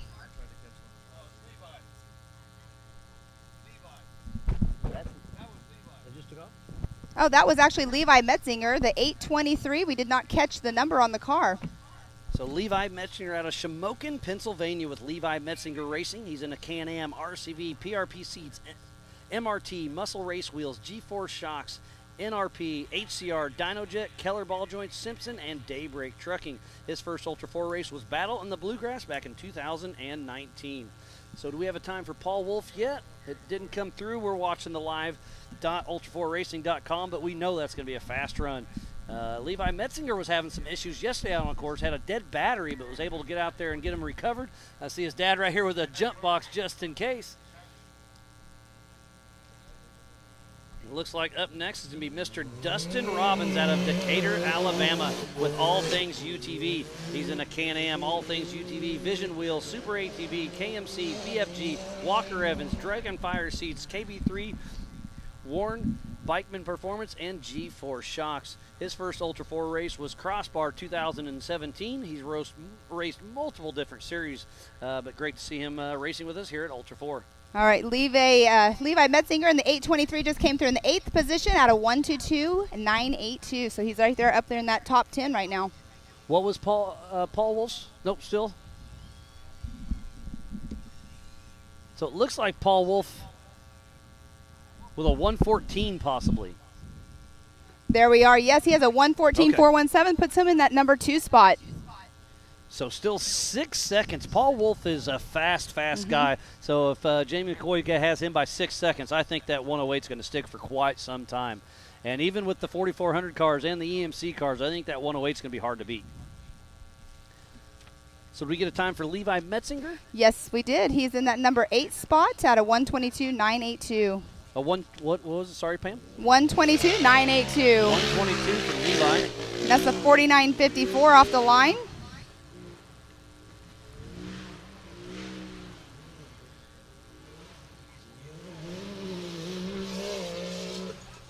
And Dustin Robbins just came off course. Let's see what his time's going to be. In the 11th position at a 1:25.798. And that was Trey Price that just took off, the 49.54. There's a lot going on here, so I apologize if we miss a few things here and there, but we're doing our best to bring you some of the best racing action that Ultra 4 and Mid-America Outdoors can bring you. What was the time for Dustin Robbins? He is in the 11th position at a 1:25.798 for Mr. Dustin Robbins. And now Trey Price is out on course. And remember, you that are at home watching, they are in different classes of UTVs, but they will all qualify and start as their starting position will be as they qualify today. So let's go ahead and run through the top 5 here really quick. We have Jamie McCoy in that number 1 position. With a 108. With a 108.837. We have Mr. Paul Wolf, the number 86 in that number 2 position. The 926 of Trey Gibbs in 3rd. In the 4th position, the number 24 of Cole Clark. And the 904 of Mike Park in that number 5 position. So off the line, that's his first time. That's Alex Rose. It's his first race with us. He's in a Polaris running Fox Shocks. We'll get a time for Trey Price here shortly. Trey Price just came through in the 17th position at a 1:38.249. So my 135 was way off. Yeah, it's a... That was a bad call. Well, you never know. Obviously, I just kind of make up whatever, but usually have a good grasp on it. And I was 3 seconds off. I'll take that today for sure. Good thing we don't bet. I'll bet. Let's bet right now. I bet mine's better than yours. Yeah. Can I change my number? Again, we want to thank Can-Am, Holley, Lasernut, Ford, Bronco, Griffin, VP Racing Fuels, Monster Energy, Optima Batteries, Nitto, King Shocks, 4-Wheel Parts, and Progressive. These are the official sponsors of Ultra 4 Racing, and they would not be doing this today without them, so please support who supports the sport. Next off the line that is sitting there waiting for his turn is the 817 of Brian Hamby.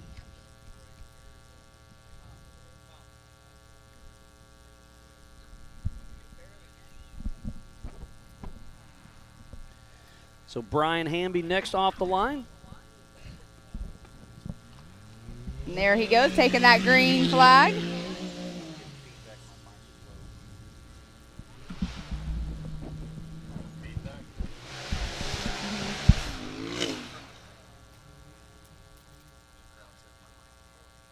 And Alex Rose just came through in that number 18 position at a 1:38.987. So that was Brian Hamby, the number 817 out of Winchester, Tennessee, with Limited Budget Racing. He's in a Can-Am Extreme Razor Performance, CA Technologies, Turner Cycles, Trinity Racing, Halo, KMC, Bohr, Maxxis, KMC, and Fox. His first Ultra 4 race was Moab this year. So did we get a time for Alex Rose?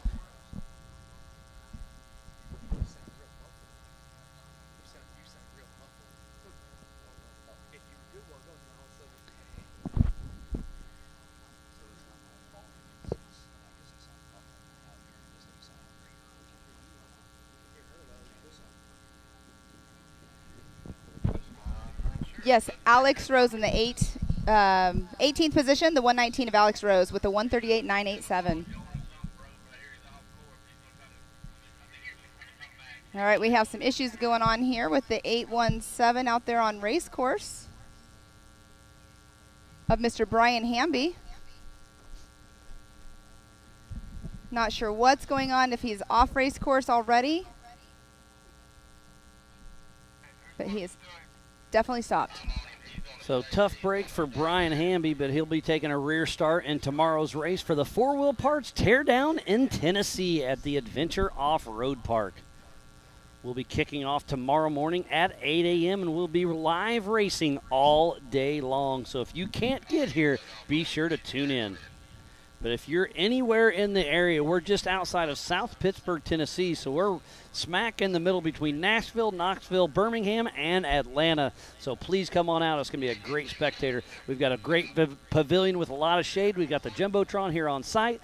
We got the Mid-America Ultra 4 merchandise trailer here. We got the Portacools in there, so come on down and enjoy some amazing racing.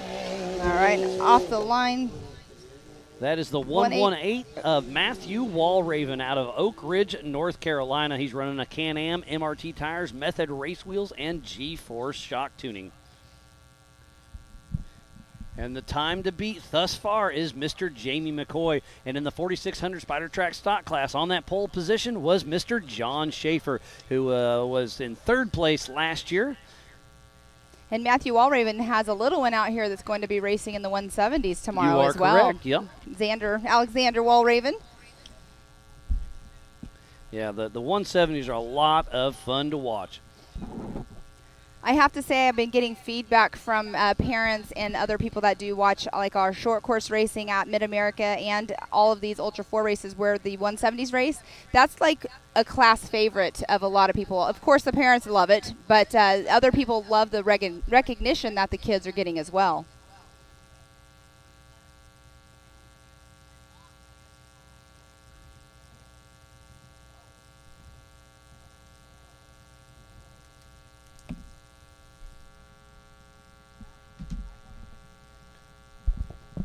Again, the 4900 Can-Am UTV class has 3 different classes qualifying right now and racing tomorrow as we're watching Walraven on screen hitting the Yukon drop.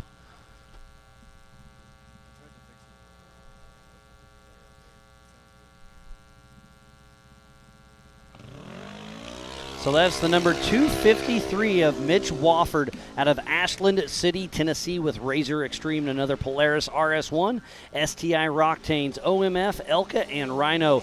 He's been UTV racing since he was 10 years old, and he's the current champion at IXCR. He got second place at Rush, Kentucky this year. And Matthew Walraven just came through.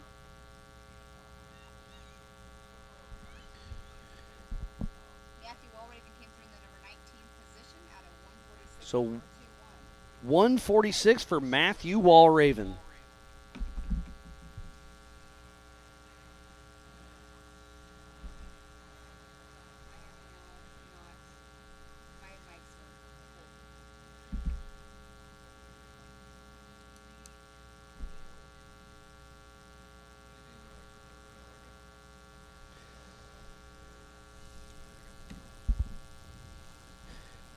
So this is the 4-Wheel Parts Teardown in Tennessee. Thank you to each and every one of you for tuning in. It's been a wonderful day of qualifying thus far, and we are just getting started.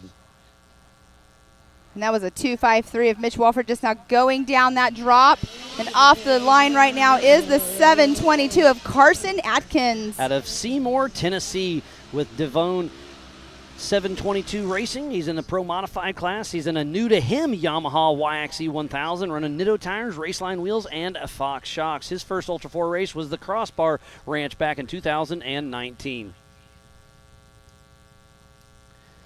So Carson Atkins got this car. I was talking to him and his dad earlier today, and they were running strong, or doing lots of work on this car to get it going. And they had the old car completely tore down, brought in this new car and completely rebuilt it, tore it down, welded all the frame up, got it all going. But so they got a complete spare parts car. They've got an extra engine, extra transmission now, and it is cool to see the father-son duo working on the car, getting it going. Carson raced King of the Hammers this year. He raced with us at Rush, Kentucky. It's great to see Carson out here battling. After this run, it's coming in and out. You're good. Carson hitting the Yukon drop as we speak. And up next is the 417 of Mr. Justin Barth. Justin Barth out of Springfield, Missouri with Barth Racing. He'll be doing double duty today and tomorrow in the 4800 class as well. Right now he's in his Polaris running RCV, MRT, Walker Evans, Warren Hess, PCI, G-Force, Keller Performance, HCR, and ZRP. His first Ultra 4 race was King of the Hammers 2014. He's been racing with us for quite some time. Clyde, we might have to get Bill some more Teradek batteries out there.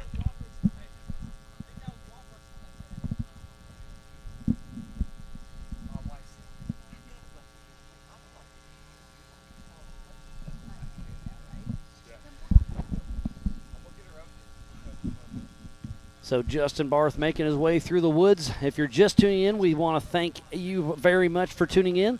This is a 0.43 mile qualifier for tomorrow's big race. Tomorrow is a 6 mile loop. It's going to be a long 6 miles, though. It's going to be long. They'll be racing 5 laps in this class, 4 laps in the stock class, and 7 laps for the 4400 class. And everybody else will be running this 5 lap, all the EMCs, except for the stock class. So stock is running 4 laps, everybody else is running 5, and then the 44s will be running 7 laps at 6 miles apiece. All right, and off the line just now, the 182 of Heath Taylor. Having James King riding shotgun with him out of Pea Ridge, Arkansas with Taylor Racing. He's in a Polaris Razor. BFG, Warren Walker Evans. He started out in motocross, caught the KOH bug when he helped in the pits in 2018. His first race with us was King of the Hammers 2020. James King, we've liked seeing him out there. His brother Scotty King runs around out at the ranch with us quite a bit, helping out. And Justin Barth, the 417, came through at the 16th position at a 1:30.050. Very respectful run by Barth. And tomorrow morning at 8 a.m. we'll kick off the EMC class. Next up off the line is number 17, Jay Shaw with Bryce Lane riding shotgun, as we're watching Justin Barth make his way through this half-mile course. This is setting everything up for tomorrow's big race. You start where you qualify. Remember, there are 3 UTV classes. We have the stock production, we have the Pro Mod, and the Open. So waiting for Justin Barth to come down the Yukon drop. Just coming into screen. One of our drones back there hovering around. This will give you a pretty good shot on how steep this is. Flat and moving.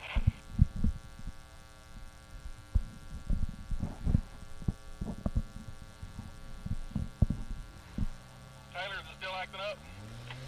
So number 17, Jay Shaw out of Springville, Alabama with Adventure Lifestyle, running a Can-Am built by CT Raceworks. This is Kyle Cheney's King of the Hammers winning car this year. He wants to give a huge shout out to Adventure Lifestyle. It's the only way he's back racing with us. He took a little break off, but they really stepped up in a big way to make it work for Jay Shaw and Bryce Lane. His first Ultra 4 race was the Dirty Turtle back in 2018. So we have a time for... yes, Mr. Heath Taylor just came in. He's in that 23rd position at a 1:46.931, but a 7th position in his UTV stock production class.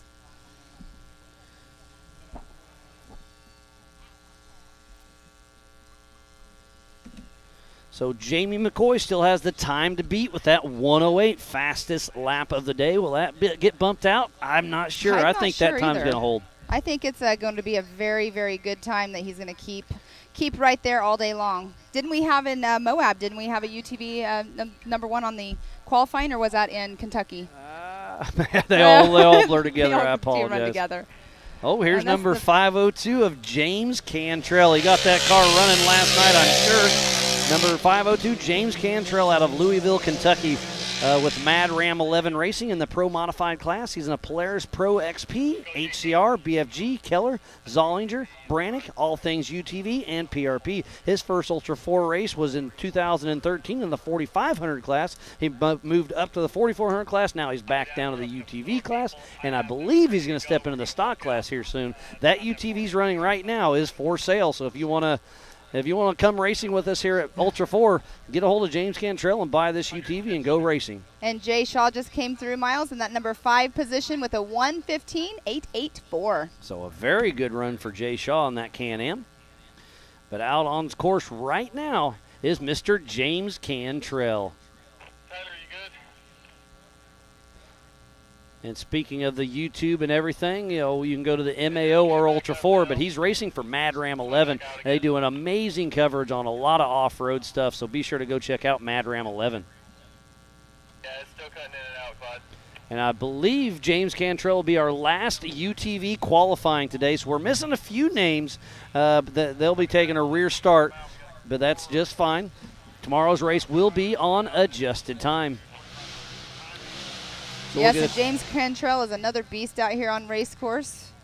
So Let's see, he came through in the 10th position, so he's going to round out the 10th position here today at a 1:22.025. So it sounds like it's going to be Mr. Jamie McCoy, the time to beat. So he's on that pole position for tomorrow's race.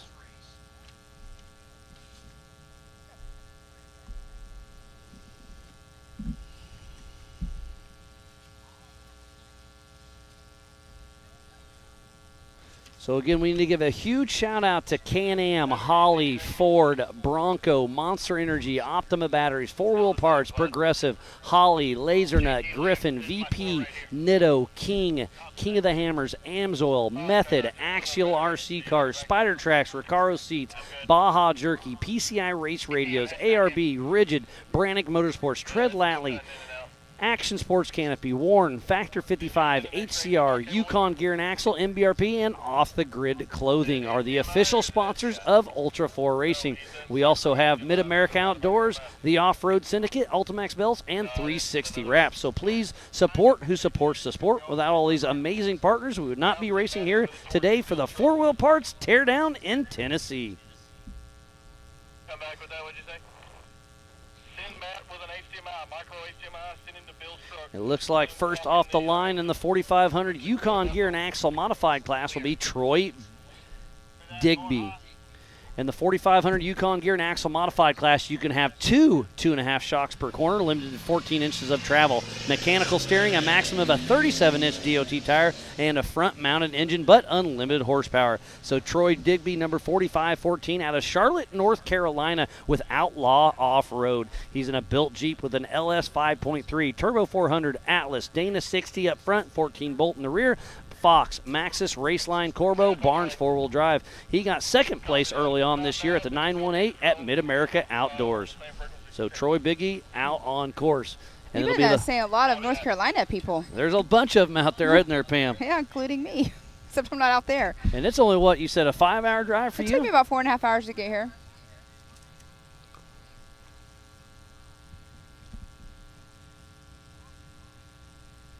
So I'm just getting word from Casey Gilbert. His son Aiden Gilbert, that's racing in the 4900 class, is going to take a rear start. He dropped the earlier in pre-running. He dropped the big drop and hurt his neck a little bit. So he's just taking the day off, and he'll take a rear start, which is fine. This race will be on adjusted time. So exactly. Hopefully he can get rested and get back going. We'll see his dad qualifying later on today in the 4400 class. Looks like we have Tommy Warren from Phoenix, Arizona tuning in here on Facebook, and thanks for watching. And Matthew Carrie-Ann, they were rooting for Mr. Papa Poe. He did awesome out there.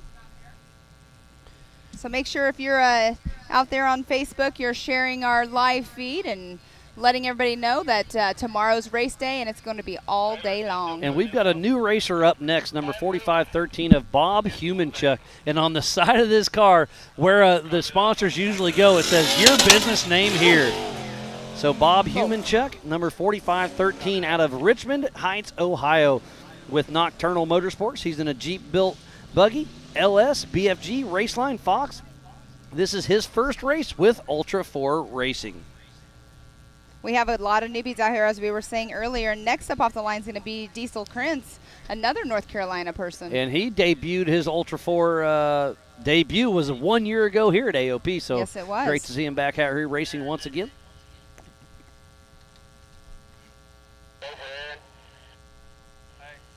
So what are some qualifying times, Pam, for Troy Digby?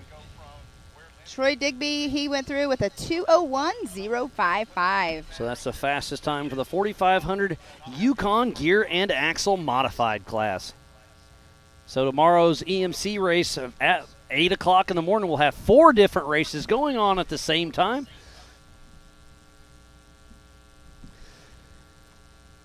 So on track right now is Bob Humanchuk. And we've got the fastest qualifier for the 4600 Spider Track stock class, Mr. John Schaefer, joining us here in the Nitto booth. How you doing, John? Good. How you guys doing? Oh, always a great time. You had a good run out there, and you're sitting up front. Yeah, we brought another car to pre-run in and went out there and hit those rocks on that qualifying course and just tore it up. So you tore up the pre-runner, huh? Yeah. So I'm like, let's just go out, take it easy. Where we start, we start. And we went out there and it felt smooth, so I kept going. I'm like, I want to take that left line, even if I had to do a backup.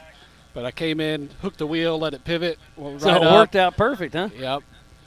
So it worked out really good. We had that nice little drop. Probably looked really good on camera, but well, as long as it was smooth. Smooth as fast. That's the old racing saying, right? It's pretty gnarly out there. You can easily break some stuff. It is. Like you did last year. Yeah, we broke a bolt, which ended up breaking a lot more stuff. So off the line right now is Diesel Krentz, number 4500, out of Stanley, North Carolina, with Team Stacked. He's in a Team Stacked built Jeep. He's got the stock engine and transmission in it. He's running an Atlas, Curry, Nitto, Rock Crawler, Dirty Life wheels, Adams drive shaft, Rigid, Stacked Off-Road, Adventure X. His first Ultra 4 race was just a year ago here at AOP. He used to race Roundy Round for a long time. Raced dirt bikes, but then had a bad crash, and his first race in over 15 years was just a year ago. So great to see him back. Do we have a time for Bob Humanchuk? Not quite yet, but we will here shortly. So what's your strategy tomorrow on race day there, John? Because you got third place, if I remember right, last year, right? Yeah, I think it's going to be just keep the car together and set a nice pace. Hopefully it doesn't rain. That's going to change everything, but we had a sprinkle earlier, but it didn't really. It just made the cars dirty. That's it. Just dirtier. enough to put a little layer on top. But yeah, you got to keep moving, and I think we're going to have a hard time getting 4 laps in. I was wondering about that. Yeah, so tomorrow's a 6-mile loop, so 4 laps. What's that? 24 miles. That's some pretty rough terrain out there. Yeah, you got an hour and a half. I think we're probably going to run a 45-minute lap. So That's I don't know that we're going to get all 4 in. But the race is on adjusted time, all that jazz. So it'll all shake out in the end. But it's gonna be fun regardless. Yeah, I think if you keep your car together and get to the finish line, you're going to be on the podium. What was it that Chip posted last night? Whoever has the best tires wins. The most tires. The most tires. That's what it was. Yeah, tomorrow you'll have 4 stock bypasses, if I remember right. Yep. There's 12 either or, so it's gonna be a great race. Yeah, it's wide open in a few spots. He's got 5, 6, 7 lines in certain places, so hopefully we won't get bottleneck like we did last year, and everybody just be able to go. Oh yeah, I remember that one for sure. But okay, so Bob Humanchuk, he came through with a 2:31.877. That put him in the number 2 position. And up next is going to be Cody and Anthony St. Clair. All right, John, always a pleasure. Best of luck. And like I said, you're on the pole. Good job, buddy. All right, we'll see you guys tomorrow. All right. Good luck. Diesel Krentz was just on the screen there.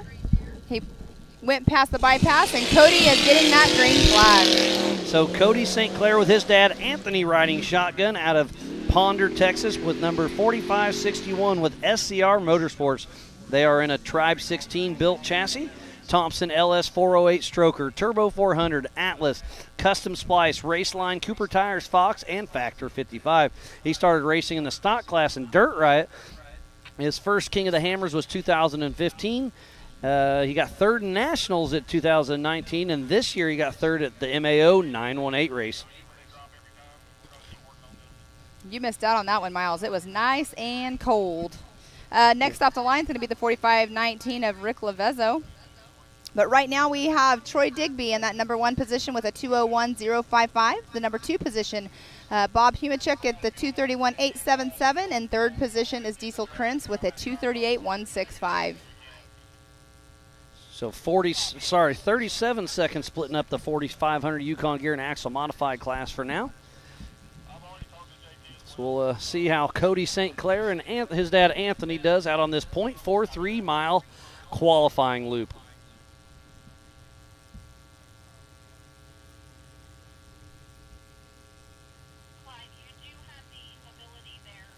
This is our second race in the Eastern Series.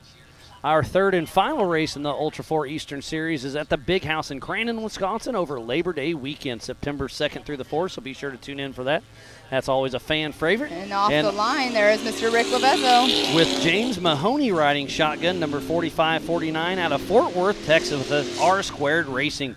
He's in a Get Bent Fab Ford Bronco, LS7 Gearworks, Turbo 400, Hero T-Case, King, Spider Tracks, Yokohama Tires, Raceline Wheels, PRP, Warn, and Amsoil. And there is some Ford Performance contingency money on the line. If you're running a Ford Performance horsepower, there's $1,000, and if you're running a Ford grill or hood, there's $1,000. So up to $2,000 if you win your class. That's awesome to have backing like that for sure. On course, you can see Rick Lavezzo out there on the qualifying course. Yeah, James Mahoney's riding shotgun. He races in the 4,400 class off and on, so it was great to see him. He's kind of stepped away a little bit, but he'll be back in here with us. But it's fun to see him hop in the shotgun seat with Rick Lavezzo. And Rick has a new Bronco as well. Yeah, one of the new Broncos. We were coming in this morning. Pam and I were driving in, and we saw a Bronco Cruiser. We're like, man, I want one. You want one? Those things are so cool. And then we pull up to the Mid-America Ultra 4 tent, and Rick hops out, and I'm like, yep, you got all the cool stuff, buddy. He said that it's pretty cool. His wife drives it around. His daughter drives it around, and it's he goes, I probably only put 50 miles on it myself.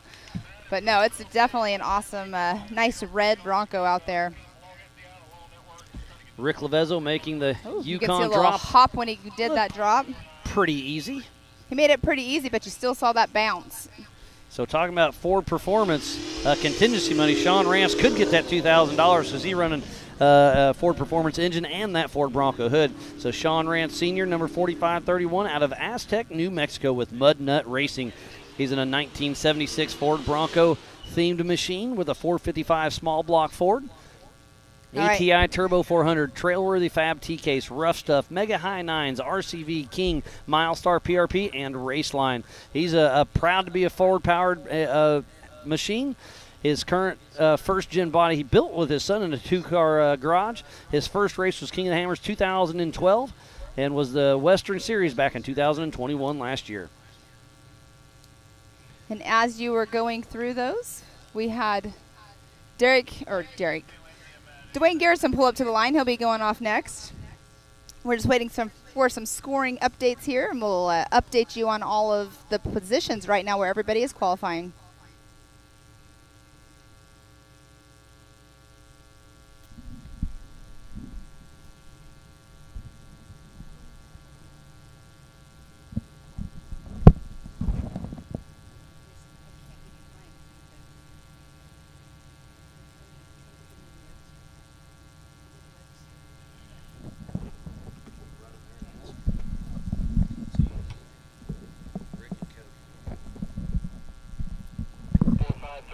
So there's Sean Rance coming in. He'll be coming in shortly as Ricky Bobby. Dwayne Garrettson, number 26 out of Alma, Arkansas with Come Get You Some Off-Road. He's in a Jimmy's 4x4 Bronco. Limitless Performance LS 6-liter, Turbo 400, Atlas, Spider Tracks, Brannick, Yukon, Yokohama, Raceline Wheels, Steinjager, Radflow, and Warn. His first King of the Hammers was 2016. He started racing back in 07 with We-Rock, winning multiple championships. He was first place this year at MAO and at Rush. And he was third place in this race last year. So Dwayne Garrettson, definitely a fan favorite, and expect to see very good things from him.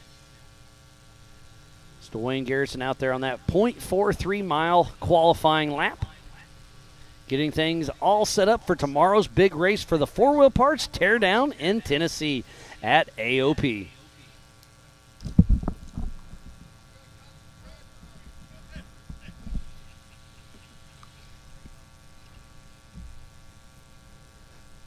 This race will be on adjusted time. Tomorrow it'll be a 6-mile loop. This class will be doing 5 laps. There are 4 stock bypasses, 12 either-ors, and 1 joker line for the 4,400 class only. And taking off with a mission is Mr. Trevor Foltz out of Union, Missouri with Hot Rock Express. With a Wolf Creek Customs chassis, Hellcat 6.2, Turbo 400, Atlas, Spider Tracks, King, Pitbull Tires, Raceline, PRP, and Warren.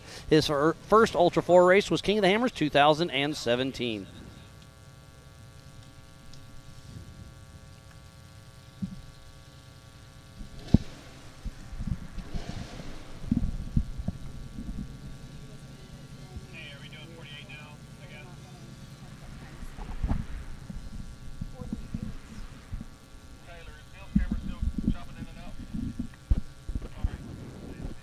Looks like we're getting ready to move into the 4,800 class here very shortly.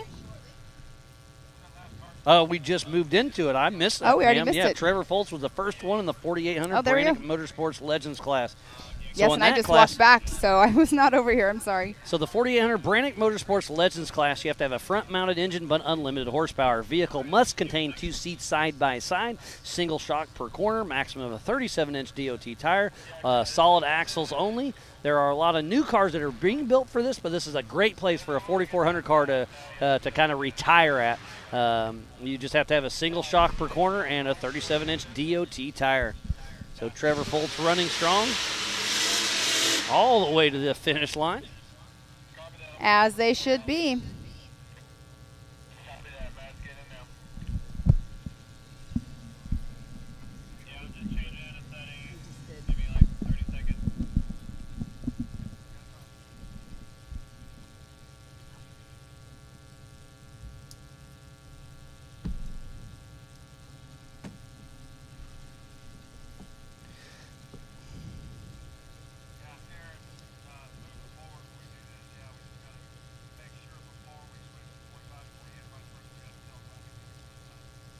On the line is 48.59.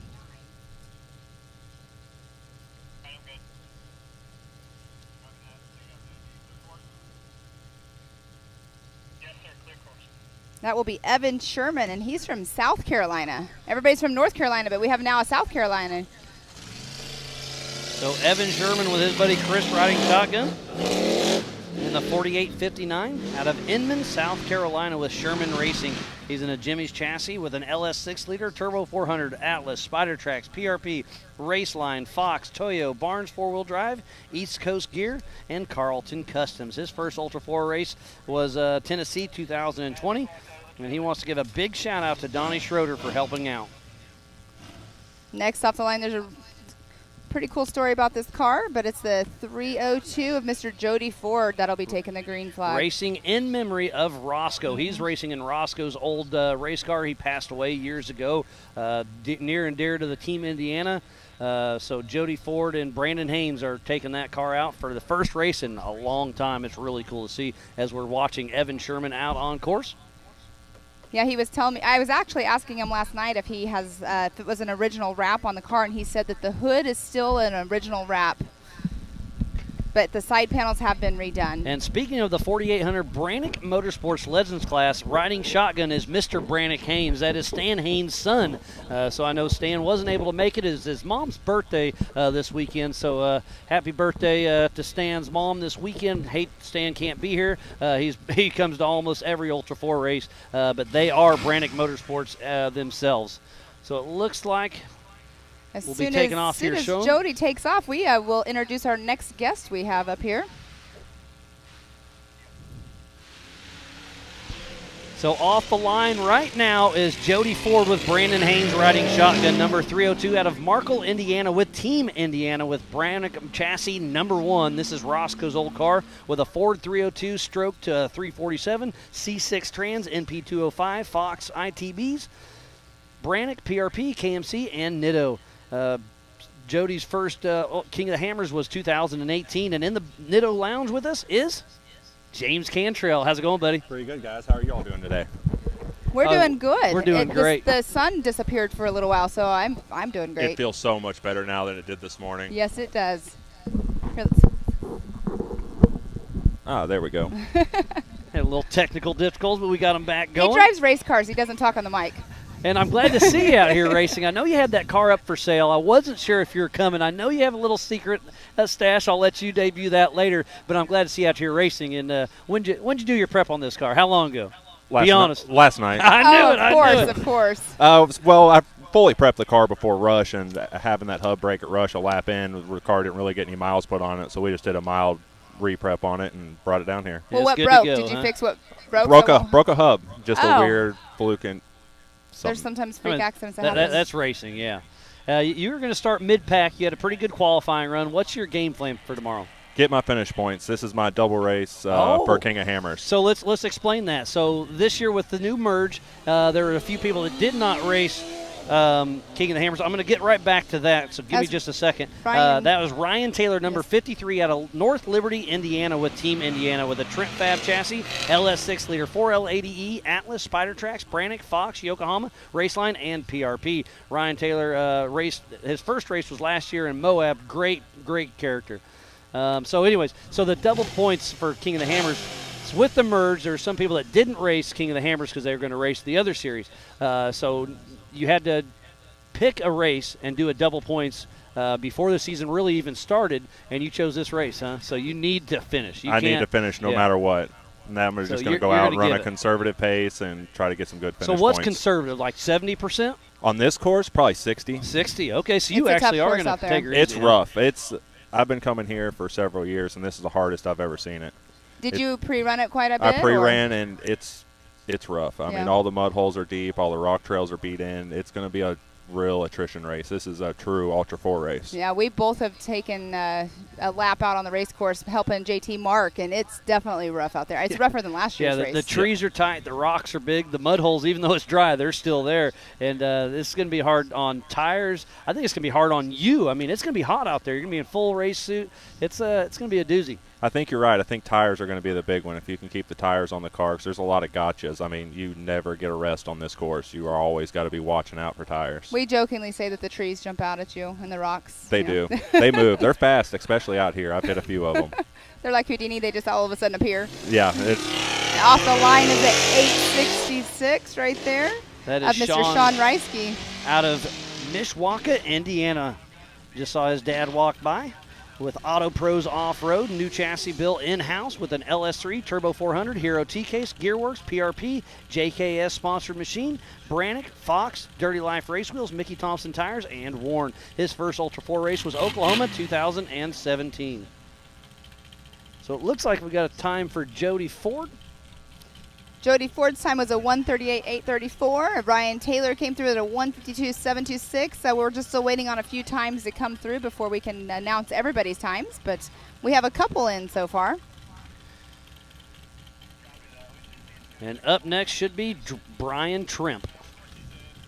So lots of action out there. James, always a pleasure to see you. What's your next race? Visions. Visions. And I'm hoping to debut a new car. What are you class. Don't tell me. Don't tell me. 4,600. All right. Oh, awesome. Or stock Sportsman. It depends if I can get it converted to 4,600, but we'll be there with a You'll be there racing. I mean, that's what either you way. do. Well, that's and super cool. I'll be there in the Razor if I still got it. So with this being double points, if you do well, will you not sell the Razor trying to go for points? Will you get a new UTV? What's the plan? If this goes real well, I'll probably keep the Razor and then Okay. try to sell it at the end of the season. If this goes bad, I'll push it a little harder and prepare for next year. Because it would definitely be tough to prep two cars the night before a race. Yeah, Just kidding. So off the line now is Mr. I just Brian. follow along with Miles. He always gives you a hard time. So does everybody, right, Hey, buddy? it's, But it's all always good last fun. minute. I mean, if you're a race car driver, Oh, Sean Reisky just came through with a 1:42.007. So off the line just now is Mr. Brian Trimp out of Sault Ste. Marie, Michigan with Shallow Pockets Racing. He's in a Jeep Armory chassis, GBM LS 408, Turbo 400, Atlas, 14 bolts front and rear, Falcon, Warn, Optima, King, Vision, PRP, Yukon, Ironman Off-Road. His first Ultra 4 race was AOP 2020, and he got first place just a few months ago at Rush, Kentucky. He had a rough pre-run. He had a good little rollover during I heard pre-running. somebody did. That was him. That was him. Did you get to see it out there on course? No, I didn't get to see it. I Okay. just saw the aftermath. And it's a little tore up, huh? He had a good little rollover, but the car seems to be fine. He's got it all back together and seems to be doing pretty good. Well, that's always a part of the issues for sure. This seems like there was a few rollovers out on race course with pre-running. There's a lot of places that have gotten really washed out. You got to really be on your A game this whole race. It's going to be tough. Well, and like people were saying earlier too, tire placement's going to be key for sure. Yeah, the holes are deep. The years past, I mean, you could make a mistake and kind of recover from it. You make a mistake this year, and you're going to be recovering the car. And let's talk about this year's race, a little bit of strategy. As long as everything goes smooth, I assume you're not going to the HCR hot pits, correct? No, I don't plan on making it. It's So roughly anybody that 30 goes miles. Yeah, so anybody that goes in the pits is because they have an issue. They have an issue. Off the line, the 717 of Ryan Webb. And his son Connor is riding shotgun. Always loved the father-son duo. Out of Bossier City, Louisiana, with Kryptonite Customs Racing. He's in a Jimmy's Chassis LS6, 680 horsepower, Turbo 400, SCS TK, Spider Tracks, Gearworks, Fox, USD Stickies, PRP, PSC, and Raceline. His first Ultra 4 race was King of the Hammers 2017. And sorry, it's Blaine is his son riding shotgun. Got that mixed up in my head. You have a lot of information. I always Too say much. that Miles, you probably would agree with me on this, James. Miles is like the encyclopedia of Ultra 4. He does. He does his homework and knows everything pretty much about every driver out here. I try. I exactly. do my best. And when I do mess up, send me a message. Come give me a holler. I'll write it down and fix my notes for the next time. And like I said, do my homework and do the best. But it's all in good fun. Well, and what's cool, too, is about doing these drivers' appreciation dinner at night on Friday night before the race. That's another area, like you're saying. Everybody gets to mingle, and you can chit-chat some more there. And then it's kind of easier because then you're not going pit to pit. But that's a lot of fun. It's a lot of fun to sit around and chat with everybody. Yeah, it's been so awesome what Mid-America's done with Ultra 4 since they've taken it over, the driver appreciation dinner. Everybody gets to come relax, hang out. We don't all worry about where we're eating on Friday nights. Right. And it's super awesome. They've done a great job so Yeah, far. we got to give Jason and Gayla Robinette a huge shout-out for that because, it's been really fun with everything going on. And then we'll be racing with King of the Hammers in February once again. Get everything going. All right, off the line, the 1905 of Sean Hollick. With Mark Shea riding shotgun out of Hampton, Maryland, with Sean Hollick Racing in a Liberty Mountain Fab chassis, LSX 454, Turbo 400, Atlas, Nitto, King, RCV, Raceline, the Tree Care Company, Jetco Mini Cranes. His first King of the Hammers was 2017 in a UTV. And his first King of the Hammers was this year, so in a 4800 car. So it's great to see him stepping up. Yeah, Sean was always a fast side-by-side driver. He always had good success. It's cool to see him in a You had 4800 a car. few good battles with him, if I remember right. So it's great to see him move up. I mean, you started in the 4500 class, I believe, moved up to 44, now back to 49, then go to 46. You're just all over the place, right? I figure I'll try them all. What's your favorite one to race? I really like the stock class. Of course, 4400 is my favorite class by far. There's nothing like budget, a 44. Budget gets a little tough. Budget gets real tough in 4400, especially with the progression of cars the last couple of years. It's really gotten crazy with the stuff people are coming up with and the technology in these cars now. I can see that for sure. I mean, just touring race shops and stuff, it's pretty amazing to see what people have out there. So there's Sean Hollick coming into screen. He'll be hitting the Yukon drop as we speak. This is a fun little drop. How was it in the UTV? It was tough. Yeah, it's a it's lot steep, bigger. isn't it? It's a lot bigger, and the bottom's got a little dip to it, so you got to be real careful coming off of it that you don't tap the brakes. And the 417 of Justin Barth off the line. He's doing double duty this weekend. Yeah, he already qualified in the UTV class. Justin Barth, number 417 out of Springfield, Missouri, with Barth Racing. He's in a Jimmy's 4x4 48P chassis with an LS3 427, Turbo 400, Atlas, King, Walker Evans, PRP, PCI, PSC, Nitto, and Warren. His first Ultra 4 race was King of the Hammers 2014, and he got second place at the MAO 918 race earlier this year.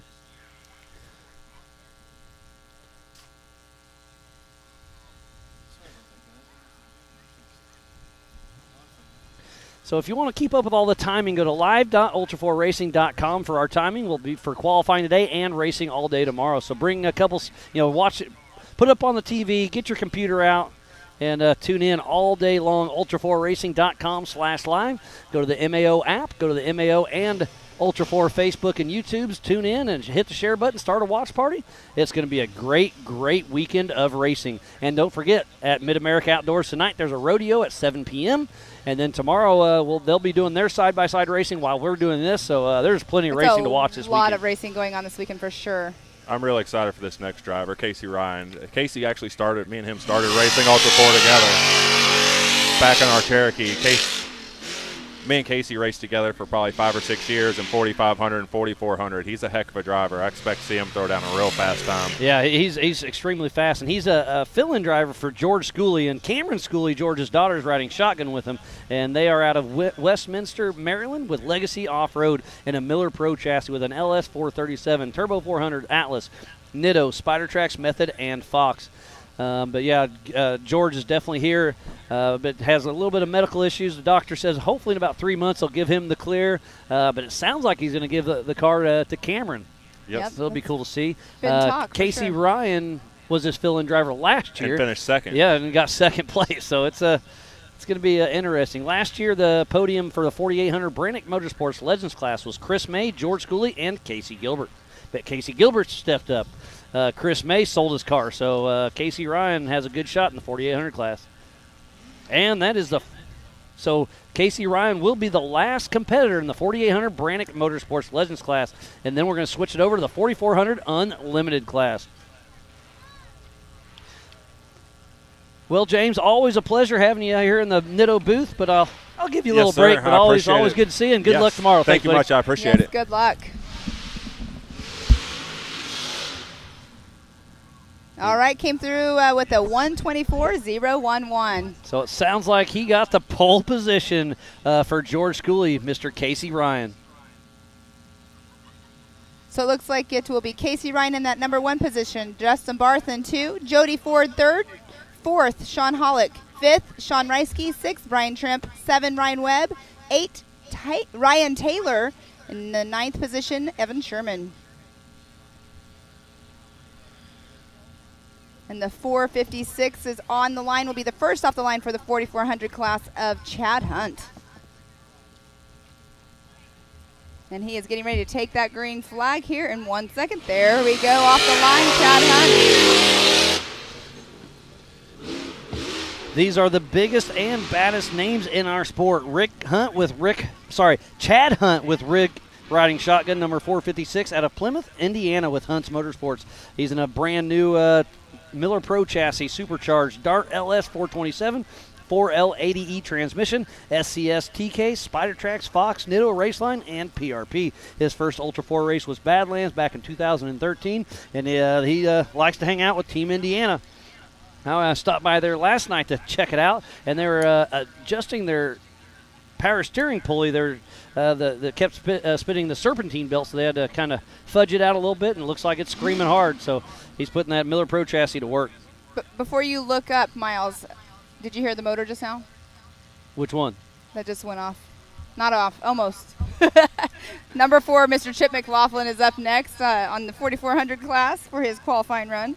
I would say that the McLaughlin, the Rufus Racing, and then we have Casey Gilbert, their motors are definitely distinctive.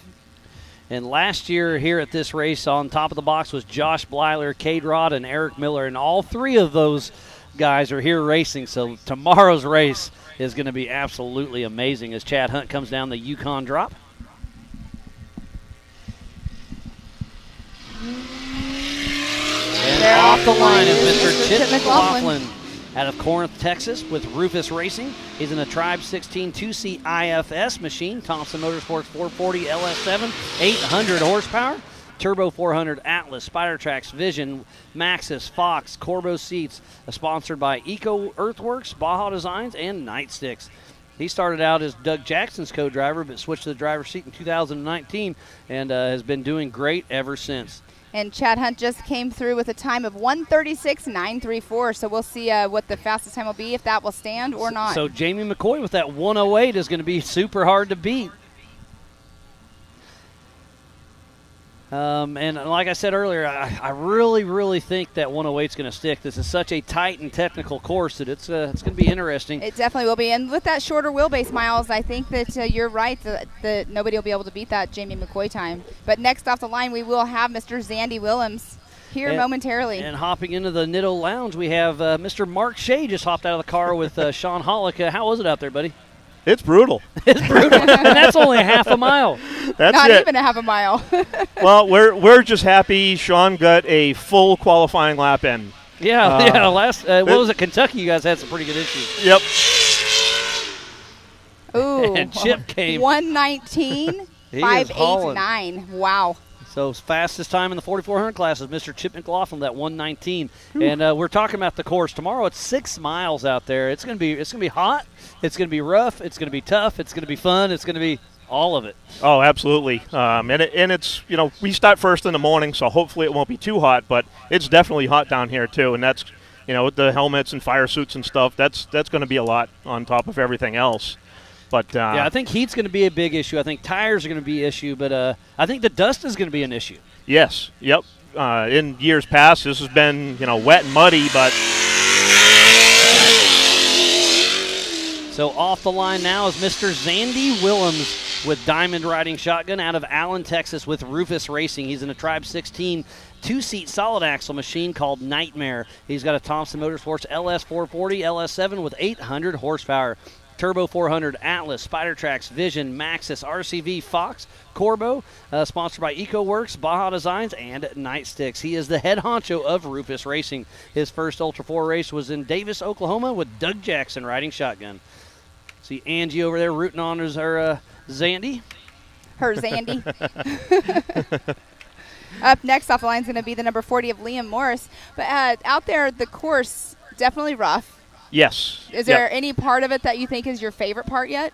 Well, there's a lot of downhill stuff. Okay. And that's, for me, if I was driving, would be a disadvantage. But with Sean behind the wheel, it's definitely an advantage. He just attacks the downhill stuff. Well, there you go. Most guys, myself included, might hesitate a little bit on that, but that's the least of his worries. He's like, you're just going down a it's a crash downhill. He's all in on that stuff. So I know that's always an advantage.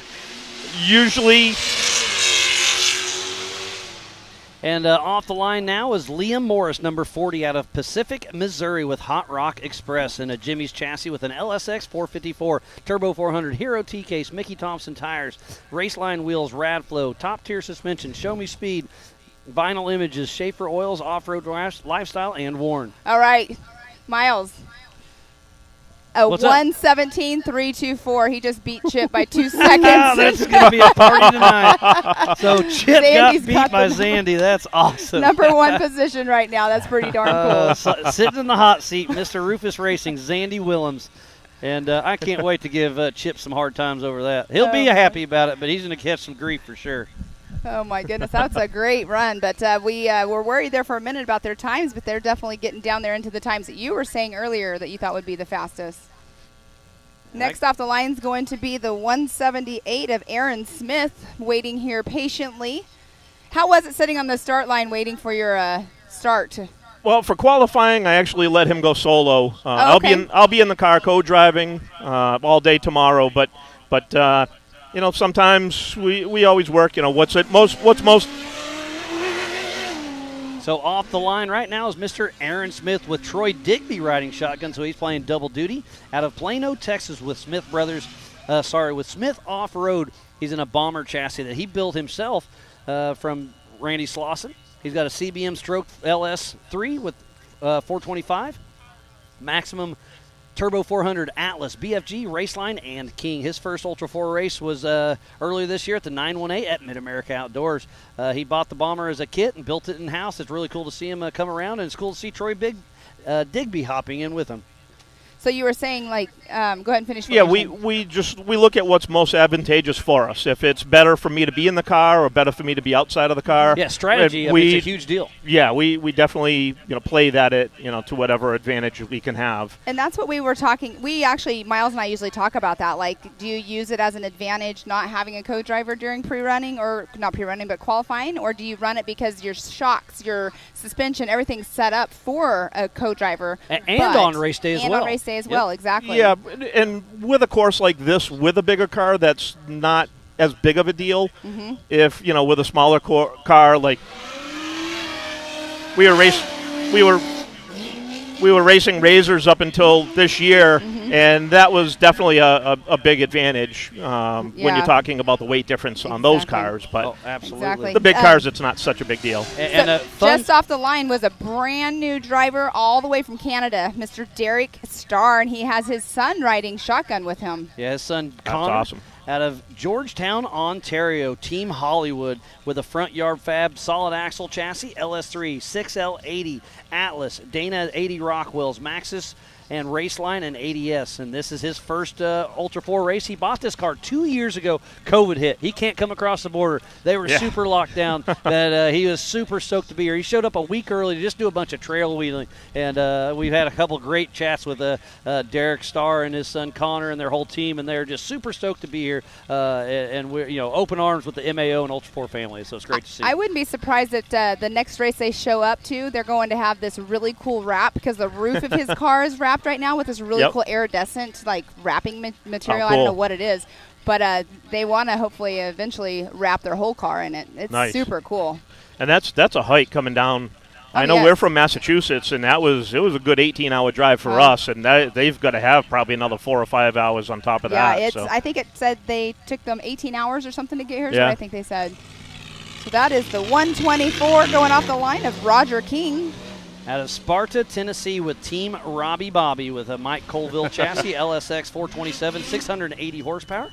Magnum 4L80E, 205 T-case, Griffin, Brannick, Curry, Gearworks, Overson, Raceline, Mickey Thompson, Switch Pros, ORW, and Fire Aid. His first Ultra 4 race was in the EMC with at King of the Hammers in 2012, and his co-dog Justin was not able to hear. His wife had some medical issues, but it sounds like she's okay, so our thoughts and prayers go out to him and his family. But I'm sure that you're tuned in, and thanks for all the info, and up to date, Justin, and best of luck to you. Awesome, and I'm going to go through right now. In our number 1 position, we have the number 24 of Zandy Willems sitting there with a 117.324.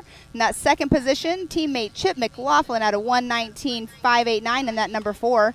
In third position, the 178 of Aaron Smith with a 130.301. And then in the fourth position, Liam Morse at 133.053. And Derek Starr just came through in that number 5 position in the number 992 at a 136.365.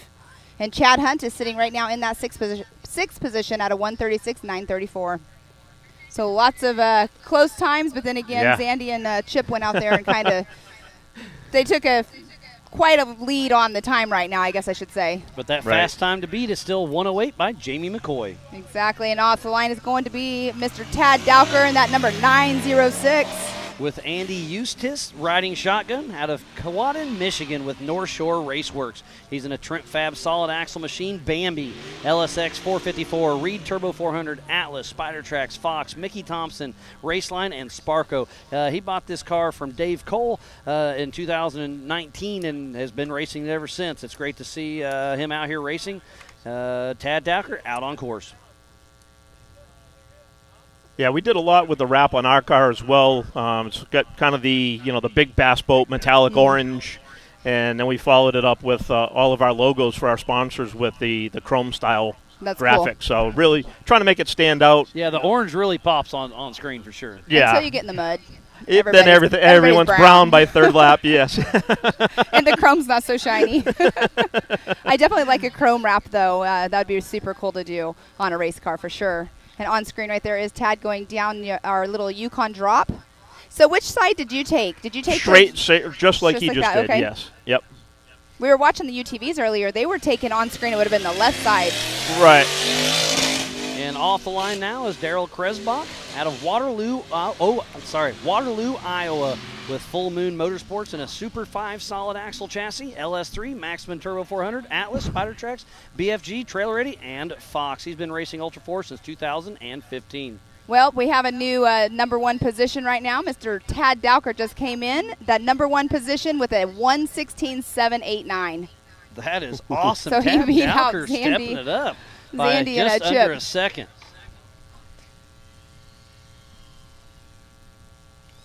That's awesome. Yeah, that is pretty awesome right there. Tad's going to be super stoked about that one.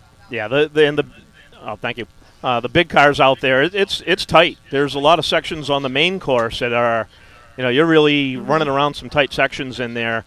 The UTVs, this is one of those courses where they have some advantage with the short wheelbase. You can kind of sneak through stuff, but so I was saying I think it is an advantage during the qualifying, but I wonder if on the big race when it's 6 miles long, there's a little more open spots. I don't know who's going to be faster lap time. It's definitely a different mentality. Like we were out on with stuff with this car, and we're running a Dana 60 in the front and a 14 bolt in the rear. So they're for 37-inch tires. Those are just indestructible type axles for that kind of car. With a Razor with the rocks as big as they are, it's tough.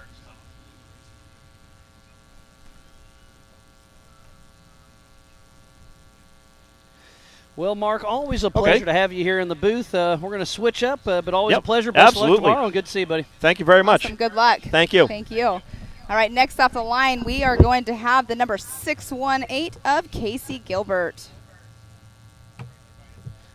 He raced in the 4,800 class last year. It's great to see him stepping up this year. He's been racing 48 for a long time. Lots of success. Mr. Casey Gilbert, number 618 out of Benton, Michigan, with Gilbert Brothers Racing and a Miller Pro chassis. Texas Speed LS7, Tranny Tom Turbo 400, Atlas, Spider-Tracks, Nitto, Method, Fox, and Impact. He co-drove for Mike Colville back in 2013. Raced the Trek Series for quite a while. Built this Miller Pro chassis back in 16. He won King of the Hammers 2018 and 2019. Was the National Points Championship 2018-2021. He's had a lot of great things going for him.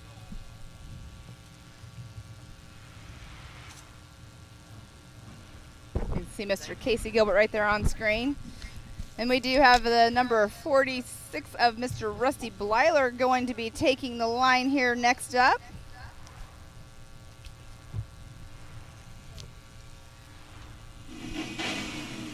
Revving up that motor, ready to go. I'd be so impatient sitting right there.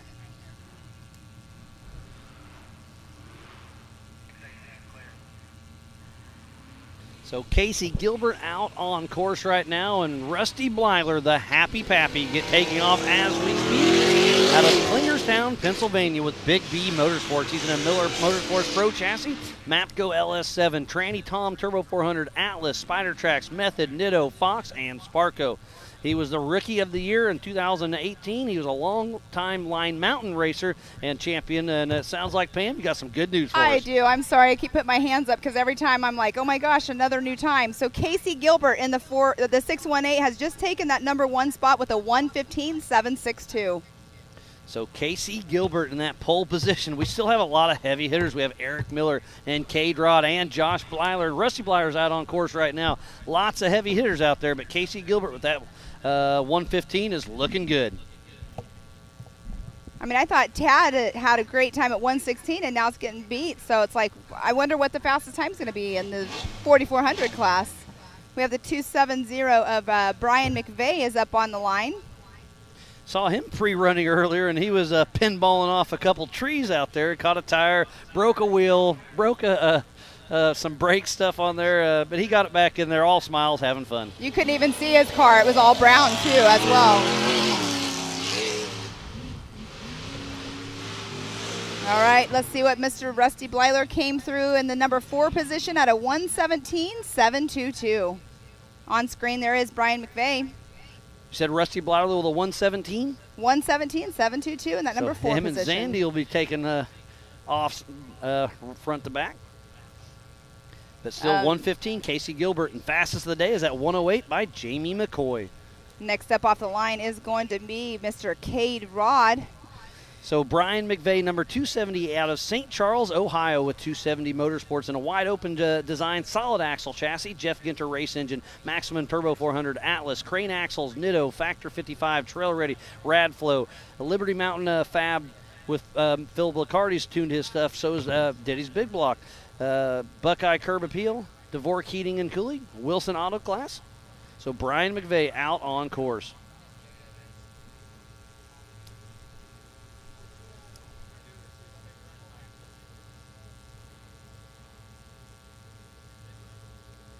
So up next is going to be Mr. Cade Rod, a definitely heavy hitter. He got pole position last year. He finished in second position last year. This race is on adjusted time, and it came down to the wire.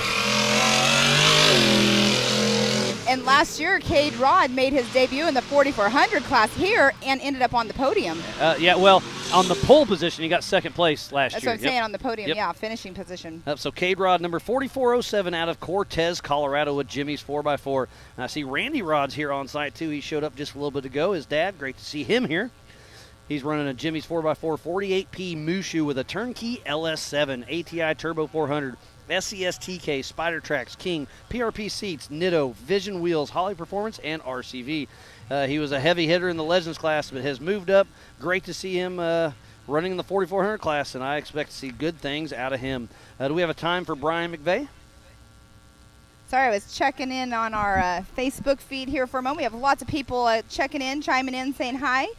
Brian McVeigh is in that number 7 position at a 131.467.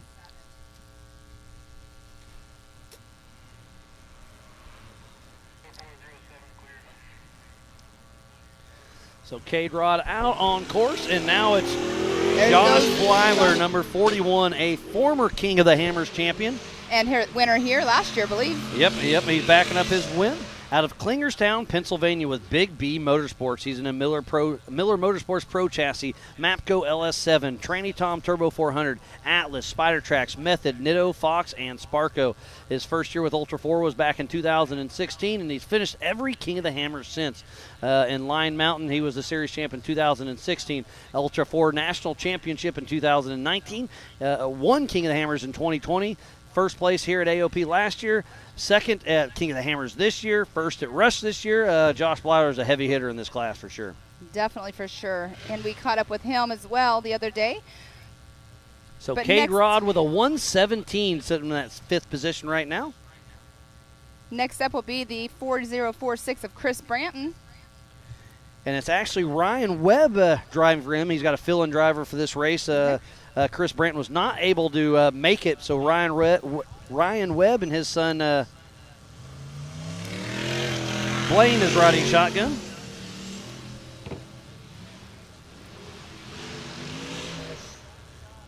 So Chris Branton out of Bossier City, Louisiana, with Upside Down Racing and a Jimmy's 2-seat IFS chassis, LSX 427, Turbo 400, Hero TK, Spider Tracks, Raceline wheels, Fox, and USD stickies. Ryan and Chris have teamed up, and they are Team USD Sticky. Okay. Where are they?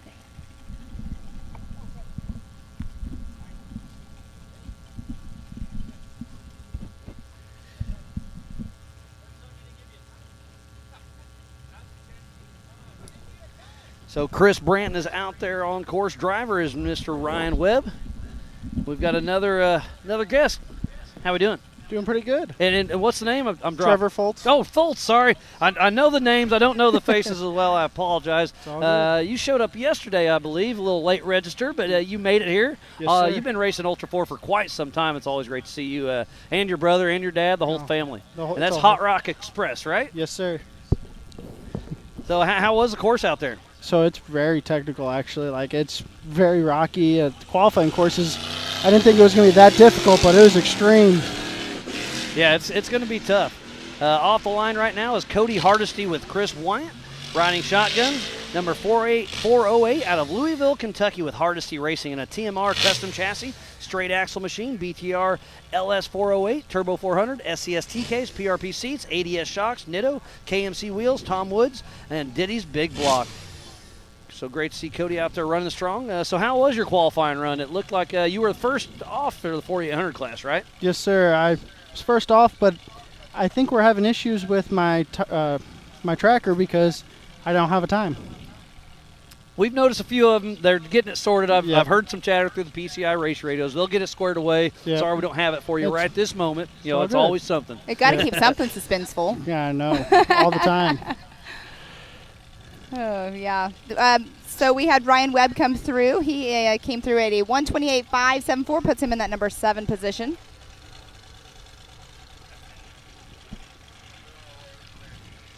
And Cody Hardesty out on course. And up next is Mr. Philip McGilton with Dr. Amanda Ross riding shotgun. This is her first time ever in an off-road vehicle. McGilton's out of Tuscaloosa, Alabama with V&L Motorsports. He's in Derek West's old car. It's a 2020 Jimmy's 4x4 48P chassis. 2-seat straight axle, LS 427 supercharged by John Bouchard. ATI Turbo 400, Hero TK, Spider Tracks, Yukon, Radflow, Nitto, KMC, and Vivid Lumen Industries. So what's your game plan for tomorrow, Trevor? Slow and steady is going to win the race out here. Yes. I keep saying that, absolutely. Saving the tires. Yep, that is. I didn't bring enough tires. I keep telling myself that. You are not the only one that has said that. Multiple drivers have said we have not brought enough tires with us. Yeah. It doesn't matter. There's definitely going to be a tire issue maybe tomorrow for sure. Guaranteed on everything. Yeah, it's going to be tough. So you're going to have plenty of tires in the AMSOIL hot pits. You hope you don't pull in there, but you'll have them there just in case, right? Yeah, oh, yeah. I got plenty of tires back at the trailer. Going to go in the pit in the morning, so and hopefully I don't pull in. You'll be running a co-driver, right? Yes, sir. Yep, and a spare tire with all that. Yep. So hopefully you don't have to do it out there because that makes it tough. All right, next off the line is the 218 of Mr. Paul Wolf. And screaming off the line, can't hardly hear anything, number 218 out of Brighton, Illinois with Wolf Racing. This is his first full season with Ultra 4, and he is here on a mission. He's in Dan Wyrick's old 2018 UFO single-seat Joe Thompson machine, IFS, LSX 434, ATO 4L80E, SCST case, Raceline wheels, Spider Tracks, Rugged, Nitto, Holly, RCV, and Brannick. His first Ultra 4 race was in Moab. He got first place. His second race was the Stampede, got second place. He wiped out in Rush. We'll see how he does this weekend. I suspect to see good things from Paul Wolf. He wiped out in Rush, but it was between him and Josh Blyer Yep, the whole entire race. Yep. And then but he won the Can-Am UTV race, though. Yep. Paul Wolf, I'm sure you've been following too. That guy, it's he's pretty, on a mission. I've heard the name for quite a while, but he's new to our sport, and he is here on a mission. I used to follow the rock bouncing all the time, and always would hear his name in the UTVs and the big cars. It was just awesome to watch him run. He was always amazing in the cars and everything. It's just it's pretty wild. All right, next off the line we have the 21 of Mr. Eric Miller. Two-time King of the Hammers winner, Eric Miller out of Cumberland, Maryland with Miller Motorsports. He's in a Miller Pro chassis with a Jeff Ginter LS7 Turbo 400, Atlas, Spider Tracks, Nitto, Method Race Wheels, Fox, Impact.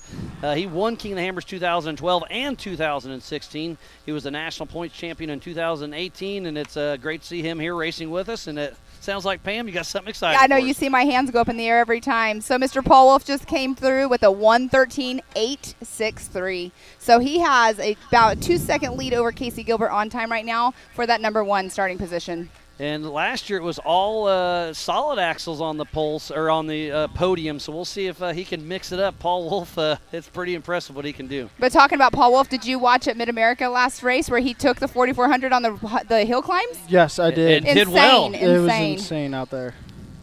Yeah, it was awesome. Yeah, 113. So Miles very, very close, but not a Jamie McCoy time. Well, Trevor, always a pleasure. Thanks for coming and visiting Thank us you. here, and send one of your other buddies over if you want. All right. So that was Frank Vonderheide out of Scranton, Arkansas with STT Racing and a Jimmy's 4x4 podium chassis. Rogers Race Engine 383 stroker, Turbo 400, Hero T-Case, Method Race Wheels, Fox, Maxxis, and Corbo. In 2021, he was the Eastern Series champ. Started rock crawling back in 04. Has raced R-Rock, We Rock, Dirt Right, and Ultra 4. His co-driver is normally Drew. All right, we have another new number 1 position right now. Mr. Eric Miller came through at a 111.781. So I called that one early on today. And we got another one. How's it going, buddy? Good. How you doing? Good. How you doing, boss? Oh, great, great. And gosh dang, I just dropped the name. AJ Stratman. Stratman. Yep. UTV. So yeah, you ran. You're going to run 5 laps. Yeah, 5 laps tomorrow, and you're actually not taking off in the morning. You kind of excited how that switched up? Yeah, it's nice. We've got a large car count. We're going to get a little bit of help for show our sponsors what we're doing, maybe get some more viewing. We're pretty excited for the move time. Yeah, it's kind of cool, and and you're involved with the 170 race also, correct? Yes, we new car for my niece tomorrow. Cool. We're super excited. That's awesome. I have to say that I believe that this is the last car on race course for qualifying today. I do not have a time for Josh Blyler yet, so we don't know where he's at. So we don't know if he could be in that number 1 position or not. There too. But it's definitely going to be an exciting race tomorrow. But Eric Miller with that 111 is pretty impressive. Pretty impressive that you called it a 111, but that wasn't the fastest time. That was just. I was 3 seconds off. I'll take that. You were 3 seconds off. But yeah, we always make bets. We always make bets of who is going to be have the closest time to it. I'm never that close. Miles is usually I get there every once in a while. You get lucky. Seen it a time or two. Yeah. But yeah, it's been a great day of qualifying. Make sure to tune in tonight to the MAO app. We're going to have a rodeo at 7 p.m. at Mid-America Outdoors in Jay, Oklahoma. We're just wrapping up qualifying for the 4-wheel parts teardown in Tennessee at the Adventure Off-Road Park. We've got AJ Stratman in there, myself, Miles, and Pam. We've had a great day of qualifying. So give me your thought of tomorrow's race. You're racing 5 laps, 6 miles. What's that, 30 miles? It's going to be brutal. Very technical out there, lots of rock. You're going to have to really have your A game out there tomorrow. It's going to be a great race, so awesome course you guys have put together for us. We're all super excited. Well, everybody's talking about tires and saying they didn't bring enough tires. Did you guys bring enough tires, do you feel? Only need 4 of these Bravens I have. I like your style. That's right. But you got a spare just in case, right? Just in case, exactly. Is that Buddy Carlton? That's Buddy Carlton. So we do have a... Okay. I did notice they did not take the green flag earlier. So the rule on that is if you tell JT you have an issue when you're qualifying time and you make it within 5 minutes of the last guy qualifying, he'll give you your time because he doesn't want anybody to not get it. But as long as you're just open, he's like, yep, I got you noted if you come in. So Buddy is going to be taking off here very shortly. And it does sound like we might have 3 more total going to take the green flag. Okay, so a few more cars. Well, that's awesome. We are not done yet. This is exciting.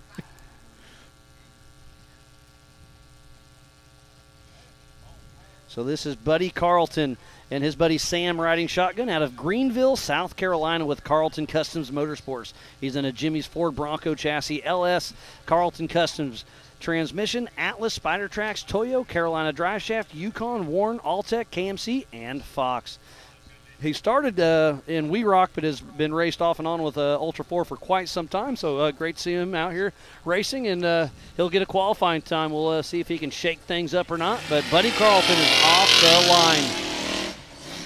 This is a .43-mile qualifying lap. Tomorrow's race will be a 6-mile lap. Most everybody do 5 laps. The stock class will do 4 laps, and the 4,400 class will do 7 laps with that Joker run that only the 4,400 is doing. In the heat. It's going to be something wild to see. Exactly. Yeah. I don't believe we're going to have any cloud coverage tomorrow, so it's going to be nasty. I think the heat will definitely play a factor tomorrow. Definitely, Absolutely. 100%. Yep. So, AJ, we were sitting there in the driver's meeting, and we saw the clouds moving in. Lightning starting to hit. It started to sprinkle, and it cooled off about 20 degrees. Oh. It's already starting to creep back up, isn't it? Oh, yeah. The humidity here just never stops. No, it never stops. It was nice for about 15 minutes. Oh, it was beautiful. And the breeze that was actually going through as well, you could feel it. I'm like, there comes the rain, and then it was like sprinkled just enough to like sprinkle your car. That was just enough to tease you. Yes. Yeah, almost there. I don't even think that was enough to tease you because it like just left speckles on the trucks and the cars and everything in the parking lot. Looks like we have a UTV coming up That's next. the 4934 of Scott Raymer. He's our only competitor in the open UTV class. That is Ross Pilgrim's old car that'll be taking off, but on screen is Buddy Carlton.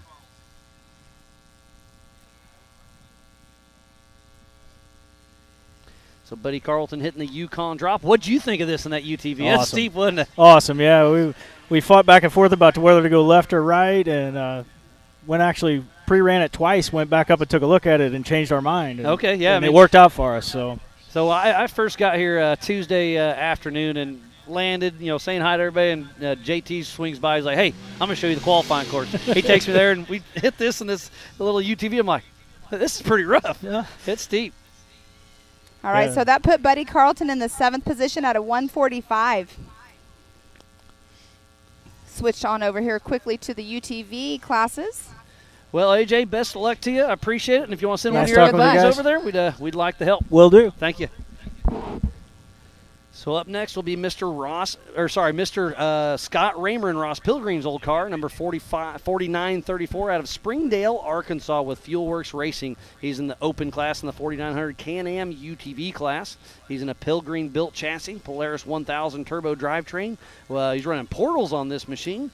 Nitto tires, Fox shocks, Raceline wheels, Super ATV, and Fuelworks. His first Ultra 4 race was in Oklahoma, 2019.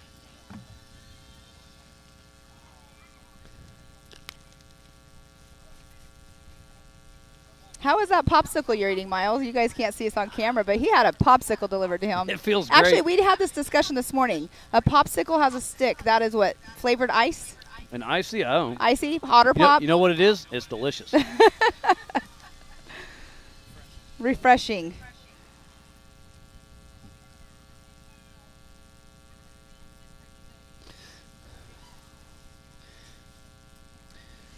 So tomorrow morning at 8 a.m., the EMC classes, the 4600 Spider Track stock class, the Sportsman stock class, the 4500 Yukon Gear and Axle Modified, and the 4800 Brannick Motorsports Legends class will all take off at 8 a.m. So we'll technically have 4 races going on all at the same time. It's going to be a fun one to watch. Be sure to tune in, ultra4racing.com/live. Go to the MAO app. Go to the MAO and Ultra 4 Facebook. Hit that share button. Start a watch party. Hashtag it up. Yeah, we're good. Again, we need to give a huge shout-out to Can-Am, Ford, Bronco, Monster Energy, Optima Batteries, 4-Wheel Parts, Progressive, Holly, LaserNut, Grip and Racer Air, UT Brake Wheels, Nitto, King Shocks, and King of the Hammers. So please support who supports the sport. Without all these amazing partners, we would not be racing here today for the 4-Wheel Parts Teardown in Tennessee at the AOP Off-Road Park. That's an awesome view. They were just showing of them coming into the woods. And that shows you the light difference when Yes. you're coming from the woods in. It's that glare is pretty wild. The canopy out there with the trees everywhere. I mean, out marking course the other day, I was thinking it was going to be a lot cooler, but JT put it as soon as you enter the woods, you feel the coolness, but once you're in there, it's just kind of like it gets stagnant and there's no breeze, and it was just hot. But it was a fun day out there for sure, and I'm glad we have this cloud coverage today. Absolutely. And tomorrow, the weather was supposed to be hot, but now they've tuned it back a little bit. It looks like a high of about 90. It's going to be hot, but hopefully we can find some shade. There's a great pavilion here, so if you're anywhere in the area, we're just outside of South Pittsburgh, Tennessee, right between Nashville, Knoxville, Birmingham, and Atlanta. So come on out. There's plenty of room. The MAO and Ultra 4 merch trailers here. Lots of tank tops. We've got great things going, and we want to give a huge shout out to Jason and Gayla Robinette and the MAO and Ultra 4 crew. We got a lot of volunteers, a lot of media and safety and USAC here all on site. They're doing a great job for putting this on. So again, just thanks to everyone, and I want to thank each and every one of you back home for tuning in. It's been a great day so far, great week out here. It's going to be a fun day tomorrow, but, you know, racing just comes to an end so quickly. It's not fun. This qualifying run was amazing, and it looks like it's going to be Mr. Eric Miller on the pole for the 4400 class, but fastest of the day was Jamie McCoy with a 108, and I am super impressed with that as we see Scott Raymer coming down the Yukon drop. And look at the portals. Look at the ground clearance. It's pretty impressive to see that, and that's why he is in the open class. We have the stock production, the pro mod, and the open class. And it looks like he's going to be rounding out our day for finishing up our qualifying.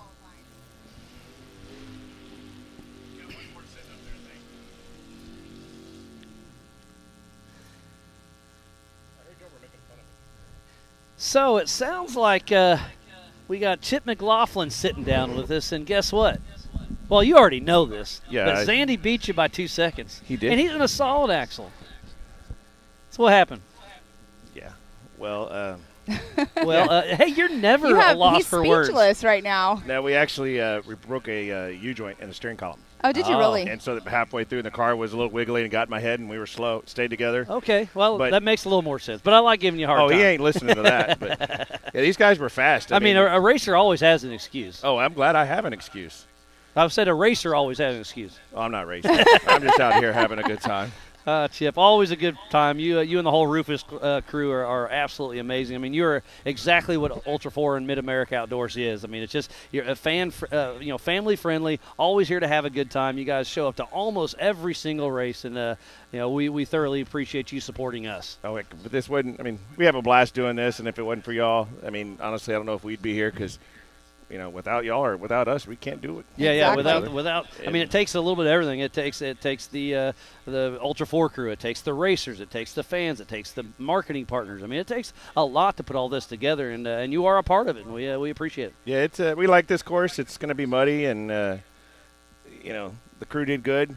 JT did all right marking the course. I was out there with him. I think we did amazing. Yeah, did good. No, marking the course is great, but he made a hard course. It's hard. I think that's what you're talking about. Some of these either ors, there's going to be guys stuck in the woods, and but there's 12 of them. Yeah, 12 either. That's some awesome. of them, some of them are only UTV specific, and he didn't tell us that. So how do you feel about the Joker line? Did you go down it in practice? We did, and it's hard. It's legit. And when you're strapped in with your Hans and your helmet and you can't look to see where the tires are, it's a matter of inches of flipping over or going through it fast. Yeah, gotcha. and so tomorrow you're in the 4,400 class. You're going to have 7 laps, and you must run the Joker line once and can only run the Joker line once. And your class is the only class doing it, and that's what we were just talking about. It's a rocky section. It's decent rocks. About, I'm going to say, probably 100 yards long, and at the very end it's like a 20-foot drop. It's not straight down, but it's steep, and like you're saying, left to right a little bit can really flip you over if you quick. go on too far on the driver, you're going for a ride. But what you're forgetting is at the top, when you turn down there, if you walk it, you don't notice it. So all I did was walk it. So when you turn in there, you can slide the rear end and hook a tree, and you'll end up in the woods. Oh, so wow. it gets it's tricky not at just top the too. bottom; Okay. it's the top too. Wow. And then it's strategy, because we have to finish 5 laps to get finishing points. Yep. It's 7 laps, but when but you have to have the Joker line? you have to have right? the Joker line. You can go all 6, break on the 7th lap, and you're still not going to get finisher points. Yeah, so I'm just getting a little chatter through my PCI race radio. It sounds like we have one more late register that's coming, so hopefully you can get qualified. We're waiting to get a little clarification on that, but it sounds like we'll have one more to go. But let's talk strategy a little bit right now. Obviously, if you have a smooth race, you don't have to pit, I assume. If you're pitting, you're not winning. Yeah, correct. And then the Joker line. I don't want you to give away a secret if it's a secret, but do you run it early? Do you run it late? I don't know. What's the strategy? Well, I think we're starting in 9th place. So there's a couple of different strategies, and because I'm in 9th place, and it helps me more than it helps the guys in the front. Yeah, because tomorrow's race is on adjusted time, so it's 30-second increments. You're racing yourself, so if you caught the next person, you've already passed them. Right, and so do you go on out on the first lap because it's shorter and try to make some passes? Try to make some passes. I like that. Or, you get into lap traffic that way, and then the leaders are coming up right behind you. Or do you break your rig going down it? Yeah, I mean, anything can happen, but you got to do it eventually. So Brad and I have a plan, and we've been going back and forth on ideas, and it really depended on where we qualified. I wish I would have qualified better. So it looks like it's going to be Cody Martin and his brother Cameron Martin. I have to say he did chime in on the Facebook feed earlier and said he was trying to get here before the end of qualifying. Well, it looks like he made it just barely, but he's here out of Gallatin, Tennessee with Team Martin Racing. He's in a 2020 Can-Am X3 RR, Nitro Racing Parts, Moto Race Tire, all things UTV, EBC Racing, Raceline, and G-Force. His first Ultra 4 race was Rush 2021 last year, racing King of the Hammers in 220 and he raced this year at King of the Hammers. It's been a good run for him. So Cody and Cameron Martin are out on course right now qualifying. So unless we have somebody else trying to get here before the end of qualifying, it sounds like this will be our official last one. This could be our last one. So are we still waiting on Josh Blyler's time? Yes, we are. Okay. So I'm not sure where that will be. Eric Miller was a 1:11 if I heard right, and that's pretty fast. And then Jamie McCoy is a 1:08. This whole qualifying, it came down to 2 spots. It was the rocks right when we disappear in the woods. Yeah, that little creek section. Well, I'm sorry, it's 3 sections. Then when you're going up the rocks about halfway through, that's where the joint broke in ours. I watched you pre-running right there, and you made it look pretty smooth. There's a good line you can hit. It was a lot smoother when the steering went the way I wanted it. And then the drop.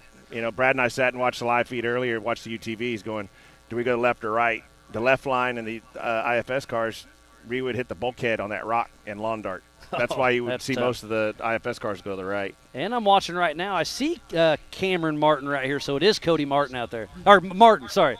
Yeah, it's Cody out there. So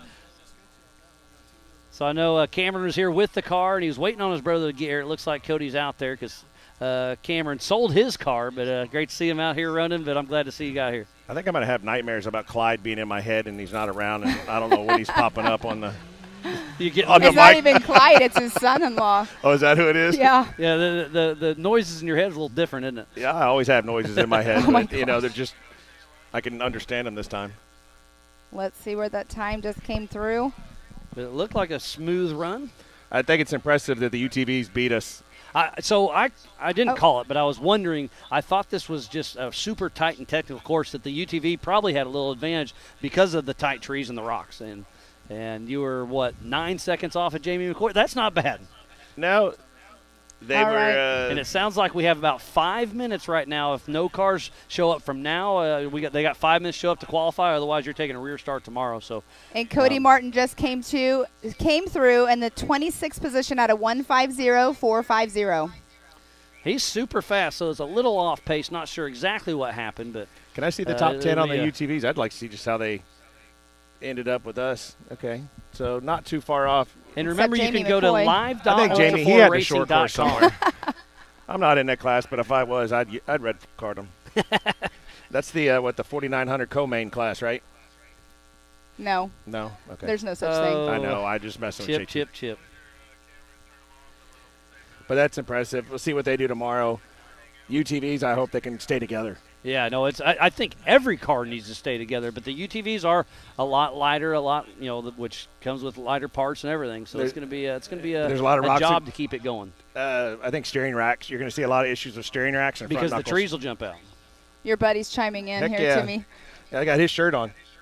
Oh, well, Ryan, you're getting represented here. Ryan Rockhold Rockhold's is saying, tuned in. tell Chip we love him. Oh, God. Oh, now he has Clyde in his head. Oh, Clyde in my head. He's asking me if I brought a driver so we could finish. Did you? We'll see tomorrow. I'll let you know tomorrow. Yeah, Brad riding shotgun with you. Yeah, he started yelling at me in the qualifying. When we came out of those rocks, he yelled, go, go, go. And normally he's pretty quiet, and that's when I knew something was wrong. Just didn't know what it was. So it was part me, part the car. Oh, my that's all goodness. part of And, but I'm going to have to prove Clyde wrong. And again, if you're just tuning in, we're just wrapping up qualifying for the 4-Wheel Parts Teardown in Tennessee. Thank you, everybody, for tuning in tonight. Be sure to tune in tomorrow morning, 8 a.m. Central Time. And again, I forgot tonight at Mid-America Outdoors, there's a rodeo at 7 p.m. Mm-hmm. So be sure to tune in all weekend long. We have the Mid-America Outdoors Side-by-Side Championship. What's that, round 4 tomorrow? It is round 4, yes. So I hate to miss that, but Me we're here too. doing. Ultra 4 is my jam. So I wouldn't. I'm glad to be here, but I'm going to miss being there for sure. But tune into the MAO app. We'll be having separate links to go to the Side-by-Side Championship Series and Ultra 4. It's going to be a great weekend of racing. It's going to be a crazy weekend. Speaking of the Side-by-Side Series, my son, thank goodness he's not racing this weekend because I'm here. Yeah. He has his backup driver over there this weekend, so it's pretty cool. But, yeah, no, it's tomorrow is going to be a lot of fun. But if you're at home and you don't have the MAO app, make sure you download that because you can directly go to the live streaming from that app. It takes you to the YouTube page. And you can get that on Apple and on the Google platform. So, Yes. So they can go on back both and sides. forth, like on our live feed? Are we going to go back and forth? Or what So are we that's doing? what we were talking about. We're going to try to go. I don't know how it's going to work.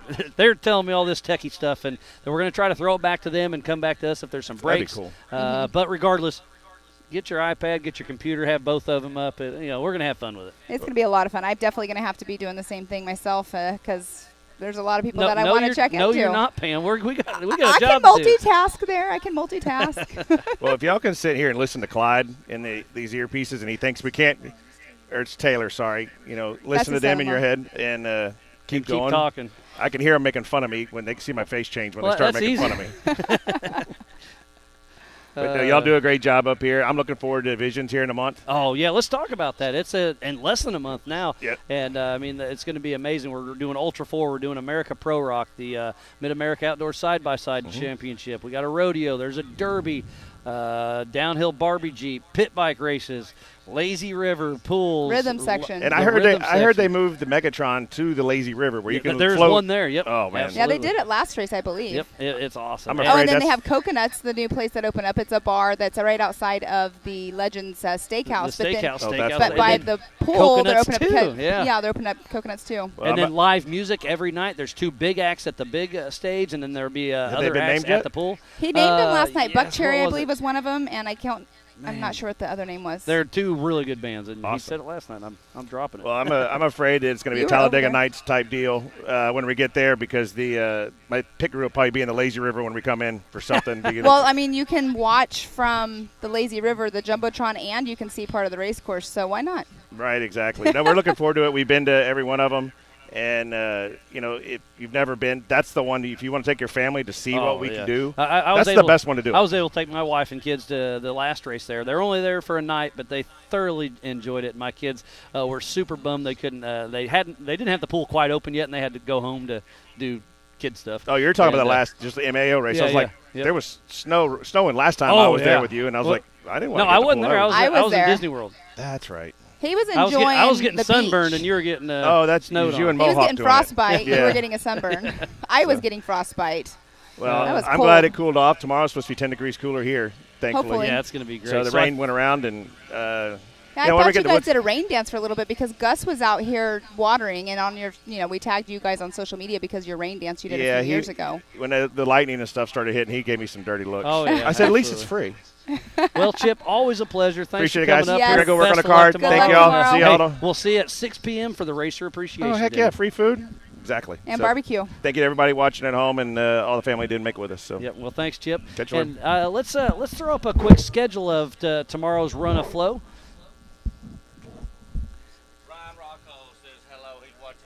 Oh, Sounds like we have Ryan Trip- Rockhold's tuned Trip- in. Yes, that's who he read his text. So tomorrow morning at 8 a.m. Central Time, we're going to start off with the Everyman Challenge classes, the 4500 Yukon Gear and Axle Modified class, the 4600 Spider Track Stock class, and the 4800 Brandt Motorsports Legends class, and the Sports Stockman. Stock Sportsman. At 10:30 a.m., it'll be the 170 UTV races. At 11 a.m., will be the 4900 Can-Am UTV classes. All 3 of them will be racing at the same time. And at 1:30, we kick off the 4400 Unlimited race. It's going to be a great day of action here in Tennessee. And don't forget, the Mid-America Outdoors will be racing tomorrow. And I think we have another slide of the rest of the season so we can show you where we will be the rest of the year.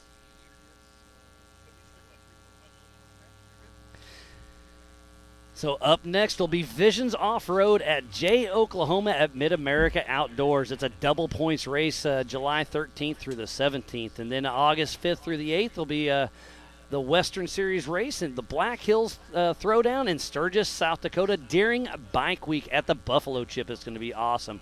And then September 2nd through the 4th, we'll be up at the Big House at Crandon, Wisconsin. It's going to be great to be back up there racing once again. And then we'll end up at another off-road festival of Legends of the Fall at Mid-America Outdoors in Jay, Oklahoma, October 26th through the 30th. We'll have the National Rock Racing Series Championship there. We'll have the Mid-America Outdoors Championship The there. side-by-side championship We'll series. have the Ultra 4 National Championship there. There's going to be a lot of stuff going on then, too. So if you haven't made it to Mid-America Outdoors in Jay, Oklahoma yet, show up in July, show up in October, show up both times. It's going to be absolutely amazing. Yes. So, again, I just want to say thanks to every single person that's tuned in. We will see you tomorrow morning, 8 a.m. But if you want to watch the rodeo tonight at Mid-America Outdoors, tune in to the MAO app at 7 p.m. Again, I am Miles Hasquist alongside with Mrs. Pam Hall. We're going to sign off for tonight. We'll see you in the morning. It's time for electric to turn into lightning. An electric truck that can haul on both ends, that can help build your house, and if need be, power that house. That feels like a bullet train and works like a freight train. The fully electric F-150 Lightning.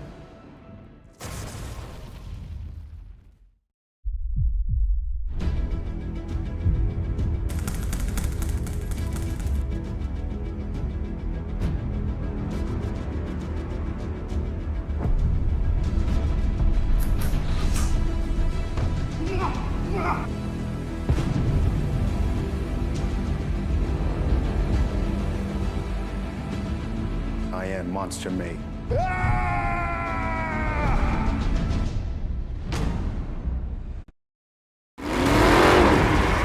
Over 25 years of off-road racing dominance. Proprietary patented race technology. Proudly made in the USA. Unparalleled customer service and support.